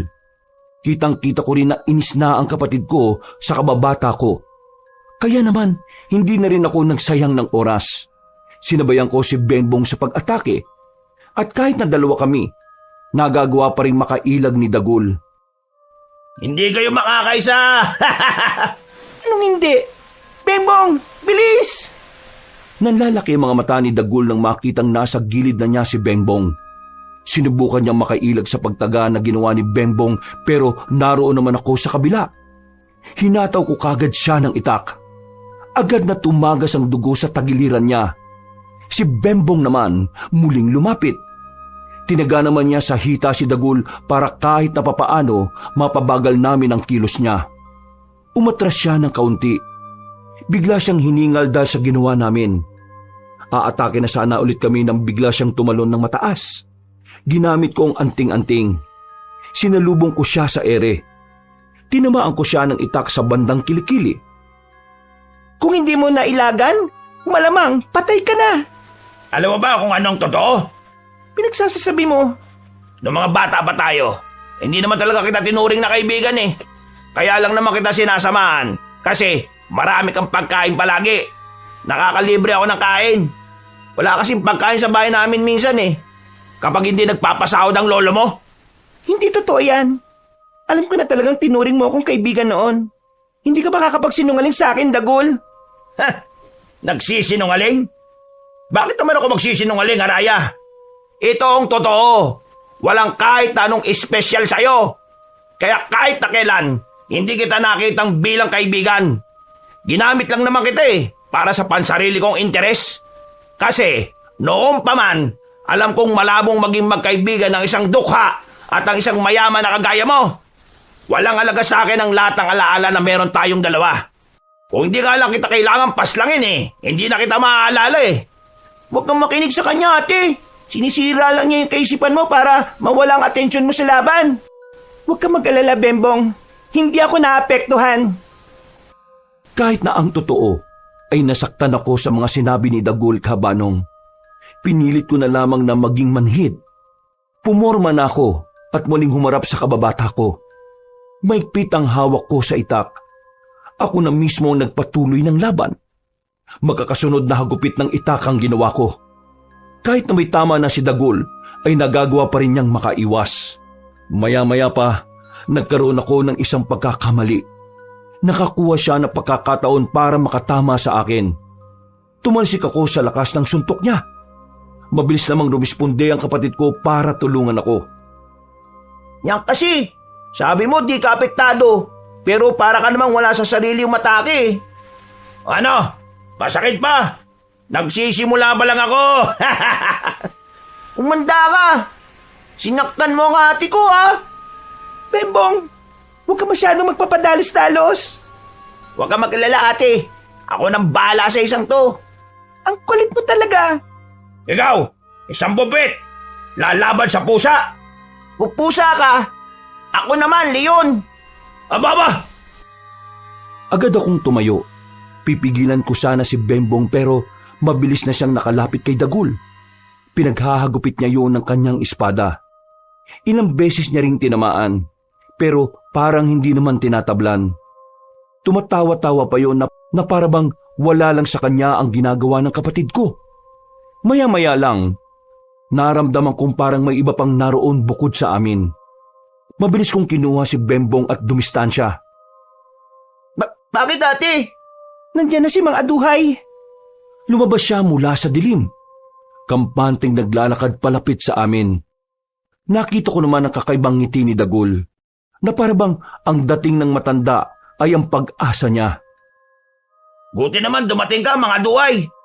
Nakakahiya ka. Ha? Isa kang malaking kahiyan sa mga aswang. Hindi mo magawang palaga ng ganyang kalit na bata? Pero, Mang Aduhay, dalawa po sila eh. Mag-isa lang kahit na ilan pa yan. Nagpakita ka man lang sana na kahit papaano nakakalabang ka. Pero wala. Tingnan mo yung dalawang kalaban mo. Kakaunti pa lang ang galos. Kung ibang aswang yan, baka pinatay na yung dalawang yan. Pero ikaw ano? Mga Aduhay, malalakas silang dalawa eh. Kahit na yung bata na yan. Impacto sa labanan yan, Mga Aduhay. Ang sabihin mo, mahina ka lang talaga. Tinuruan kita kung paano maging malakas. Pero isang musmus lang ang magpapahina sa tuhod mo? Hindi ako musmos. Bata lang ako sa paningin nyo. Pero kayang-kaya ko kayong labanan at paslangin. Hoy bata, ibahin mo ako. Hindi ako kagaya nito na mahina. Pumapatol pa naman ako sa bata. Kaya hindi kita palalampasin. Subukan mo lang saktan ng kapatid ko. Ihatid kita sa tahanan ng mga demonyo. Kung ganun pala, disimulan na natin. Mga Aduhay, labang ko ito. Manahimik ka. Anong karapatan mong angkinin ng isang laban kung hindi mo na ito kayang panindigan? Pero, tumigil ka na! Nagulat na lang ako sa ginawa ni Mang Aduhay. Humaba kasi ang kuko niya at ibinaon niya sa tiyan ni Dagul. Sumuka agad ng dugo ang kababata ko. At bago siya bumagsak sa lupa, nakita ko pa siyang nakangiti sa akin. Hindi ko alam kung ano ang ibig niyang sabihin sa ngiting yon. Pero nakaramdam ako na matinding kalungkutan. Natagpuan ko na lang ang sarili kong tumutulo ang luha ko. Anong ginawa mo sa kanya? Oh, bakit ka nagagalit dyan? Di ba kalaban niyo ang mga aswang? Yan na. Ako mismo ang gumawa ng gusto niyong gawin. Kababata mo nga pala si Dagul. Pasensya ka na. Hindi ko na kasi maalala eh. Walang hiya ka. ate! Sa galit ko, kabanong, nilapitan ko kagad si Mang Aduhay. Pinagtatataga ko siya, pero hindi ako makatama. Bigla na lang niya akong sinuntok sa tiyan. Sobrang lakas. Napadura kagad ako ng dugo. Namimilipit akong bumagsak. Si Bembong naman, sumunod na rin sa kanyang pag-atake. Pero masyadong kakaiba si Mang Aduhay. Parang naririnig niya ang utak namin dahil basang-basa niya ang bawat kilos. Nahawakan niya ang kapatid ko sa damit. Inagaw nito ng marahasang espada. Binalibag naman niya si Bembong. May hina naman pala kayo eh. Nagsayang lang ako ng pamasahe para humantong sa ganito. Hindi ako makapaniwala na kayo ang pinagmamalaki ng kapis. Pero ngayong nandito na kayo sa harapan ko, wala man lang akong saya na nararamdaman. Para lang ako nakikipagsuntukan sa katawan ng saging. Puro ka saging no? Palibasa, unggoy ka! Napalingon kami sa gilid. Nakita namin kararating lang ni Mang Pedrino at ni Dingdong. Sa puntong ito, tila nabuhayan na ako ng loob. tumaas kahit papaano ang moral namin ng kapatid ko. Bumangon ako at lumapit kay Bembong. Nahihirapan siyang makatayo. Sa liit kasi ng katawan niya ay mararamdaman niya talaga ang paghampas niya sa lapag. Sa wakas, nakita na rin kita. Matagal mo na pala akong hinahanap. Sino ka ba? Ako lang naman ang tumatayong pinuno ng mga manunugis dito sa Siquijor. Aswang ka! Dapat alam mo yan! Pasensya ka na ha, pero wala akong panahon para kilalanin ka. Walang pakundangan na umatake si Mang Aduhay kay Mang Pedrino. Sinabayan din ito ni Dingdong. Base sa nakikita ko, ibang-iba ang paraan ng pakikipaglaban na maglolo. Mas maingat sila, pero mabilis. Kabanong, buong akala namin ay nakakalamang na kami sa laban noong oras na yon. Nakabangon na rin kasi ako noon kaya 3 na kaming lumalaban sa kanya. Pero hindi ko inakala na sa mga sandaling yon magagawa pa rin makabawi ni Mang Aduhay. Kahit duguan na ang katawan niya, nagawa niya pa rin makapagbago ng anyo. Hindi niyo ako mapipigilan sa gusto kong mangyari. Tahanan namin ang Siquijor! Hindi namin ito ibibigay sa inyo! Muli naming inatake si Mang Aduhay. Naging maskuladong unggoy siya noong mga oras na yun. Una niya akong nilapitan. Hindi ako nakapaghanda. Buti na lang ay humarang si Dingdong. Sinubukan niyang hagupitin si Mang Aduhay ng itak. Pero hinawakan lamang yun ni Mang Aduhay. Inagaw at saka dinakma sa mukha si Dingdong. Si Mang Pedrino naman ay nagawa na ring dakmain sa damit. Hinila ito sabay suntok sa mukha. Tila nawala ang angas nilang dalawa. Nang madako na ang tingin sa akin ng aswang na unggoy, inihanda ko na ang sarili ko. Ate, ngayon na! Gawin mo na! Inihagi sa akin ni Bembong ang anting-anting niya. Bago makalapit si Mang Aduhay ay naisot ko pa ang anting-anting na yun. Agad na dumaloy ang nag-uumapaw na kapangyarihan sa buong katawang ko. Paglapit ni Mang Aduhay sa akin, sinuntok niya ako ng malakas. Tinamaan ako sa dibdib pero parang hindi ko na yun naramdaman. Isinarado ko ang kamao ko. Sa sobrang gaan ito, ay malakas ko itong pinadapo sa panga niya. Nang umilaw naman ang 2 kwintas na suot ko, kakaibang bilis naman ang pinagkaloob nito sa akin. Sa sobrang bilis ko, walang magawa si Mang Aduhay. Hindi niya ako mailagan. Lahat ng suntok ko ay tumatama sa kung saan-saang parte ng katawan niya. Ha? Hindi! Paano ka lumakas ng ganyan? Nung una pa lang, dapat alam mo na ang mga manunugis ng kapis ay hindi basta-basta natatalo. Kaya ngayon, mararamdaman mo ang galit ko. Sinaktan mo ang kapatid ko, kaya humanda ka ngayon. Tumalon ako ng mataas. Sinalubong niya ako sa ere. Bago kami bumagsak ay nahawakan ko siya sa leeg. Diniin ko siya sa lupa. Sinipa ko ng maraming beses ang kanyang muka. Hindi ko yun tinigilan hanggat hindi ko nakikitang sumusuka siya ng dugo. Pero nagawa niya pa rin akong itulak at makabangon. Gigewang-gewang na siya. Pero nagagawa niya pa rin tawanan ng sitwasyon. Naririnig mo ba ang hiyaw ng mga kasama mo? Sinyalis yun na matatalo na kayo. Tagilid na rin ang laban nila sa mga kasama namin. Tangkapin mo na kahit na kailan ay hindi mananalo ang kasamaan sa kabutihan. Wala akong pakialam. Lalaban ako hanggang dulo. Humanda ka! Sa huli niyang paglapit sa akin, kinuha ko na ang itak sa ibaba. Walang ano-ano, hinagupit ko ang leeg niya. Sa lakas ng pagkakahataw ko kabanong, gumulong na lamang ang kanyang ulo sa lapag. Ang galing mo, ate! Magmula ngayon, hindi na kita aawayin, Haraya. Tunay ngang kakaibang galawan ng mga taga-kapis. Ang buong Siquijor ay nagpapasalamat sa inyong dalawa. Ginawa ko lang kung anong nakasaad sa misyon namin. Tinulungan ko na silang bumangon. Binalikan na lang namin ang iba pang aswang na natira. Tinulungan namin ang mga manunugis na matapos yun. Di kalaunan, tuluyan na nga naming nakuha ang tagumpay. Idiniklara na ni Mang Pedrino na wala ng banta sa buhay ng mga taga-Siquijor. Kabanong, ang laban na yon ang tumatak talaga sa puso ko. Lalo na't sa laban din na yon nawalan ako ng matalik na kaibigan. Pero sa kabila ng pagbabago ng kababata kong si Dagul, ipinagdarasal ko na lang na kung magkikita kami balang araw, makikita ko na rin ang dating siya noong una kaming nagkakilala. Kinabukasan ay nakauwi na rin kami ng kapatid ko sa bahay. Inabutan namin si Aling Pina na nagwawali sa bakuran namin dahil sa mga tuyong dahon. Diyos ko, ano ba nangyari sa inyo? At bakit may mga benta kayo sa katawan? Galing lang po sa gubat. Sinubukan namin mangaso pero delikado pala kasi madulas sa gubat kaya ayan. Masakit po ang likod ko, Aling Pina.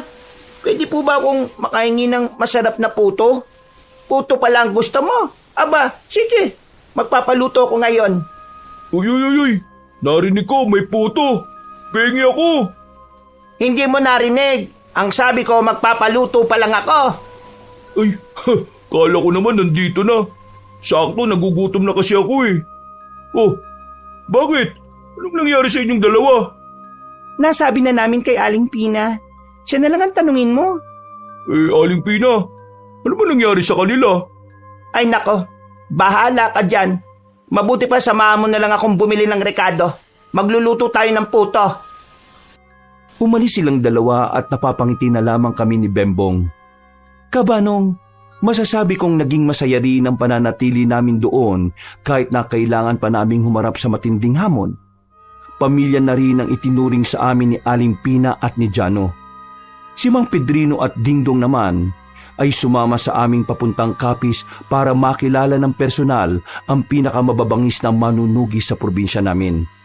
At sa mga sumunod na taon, dumadalo-dalo pa rin naman kami sa Siquijor.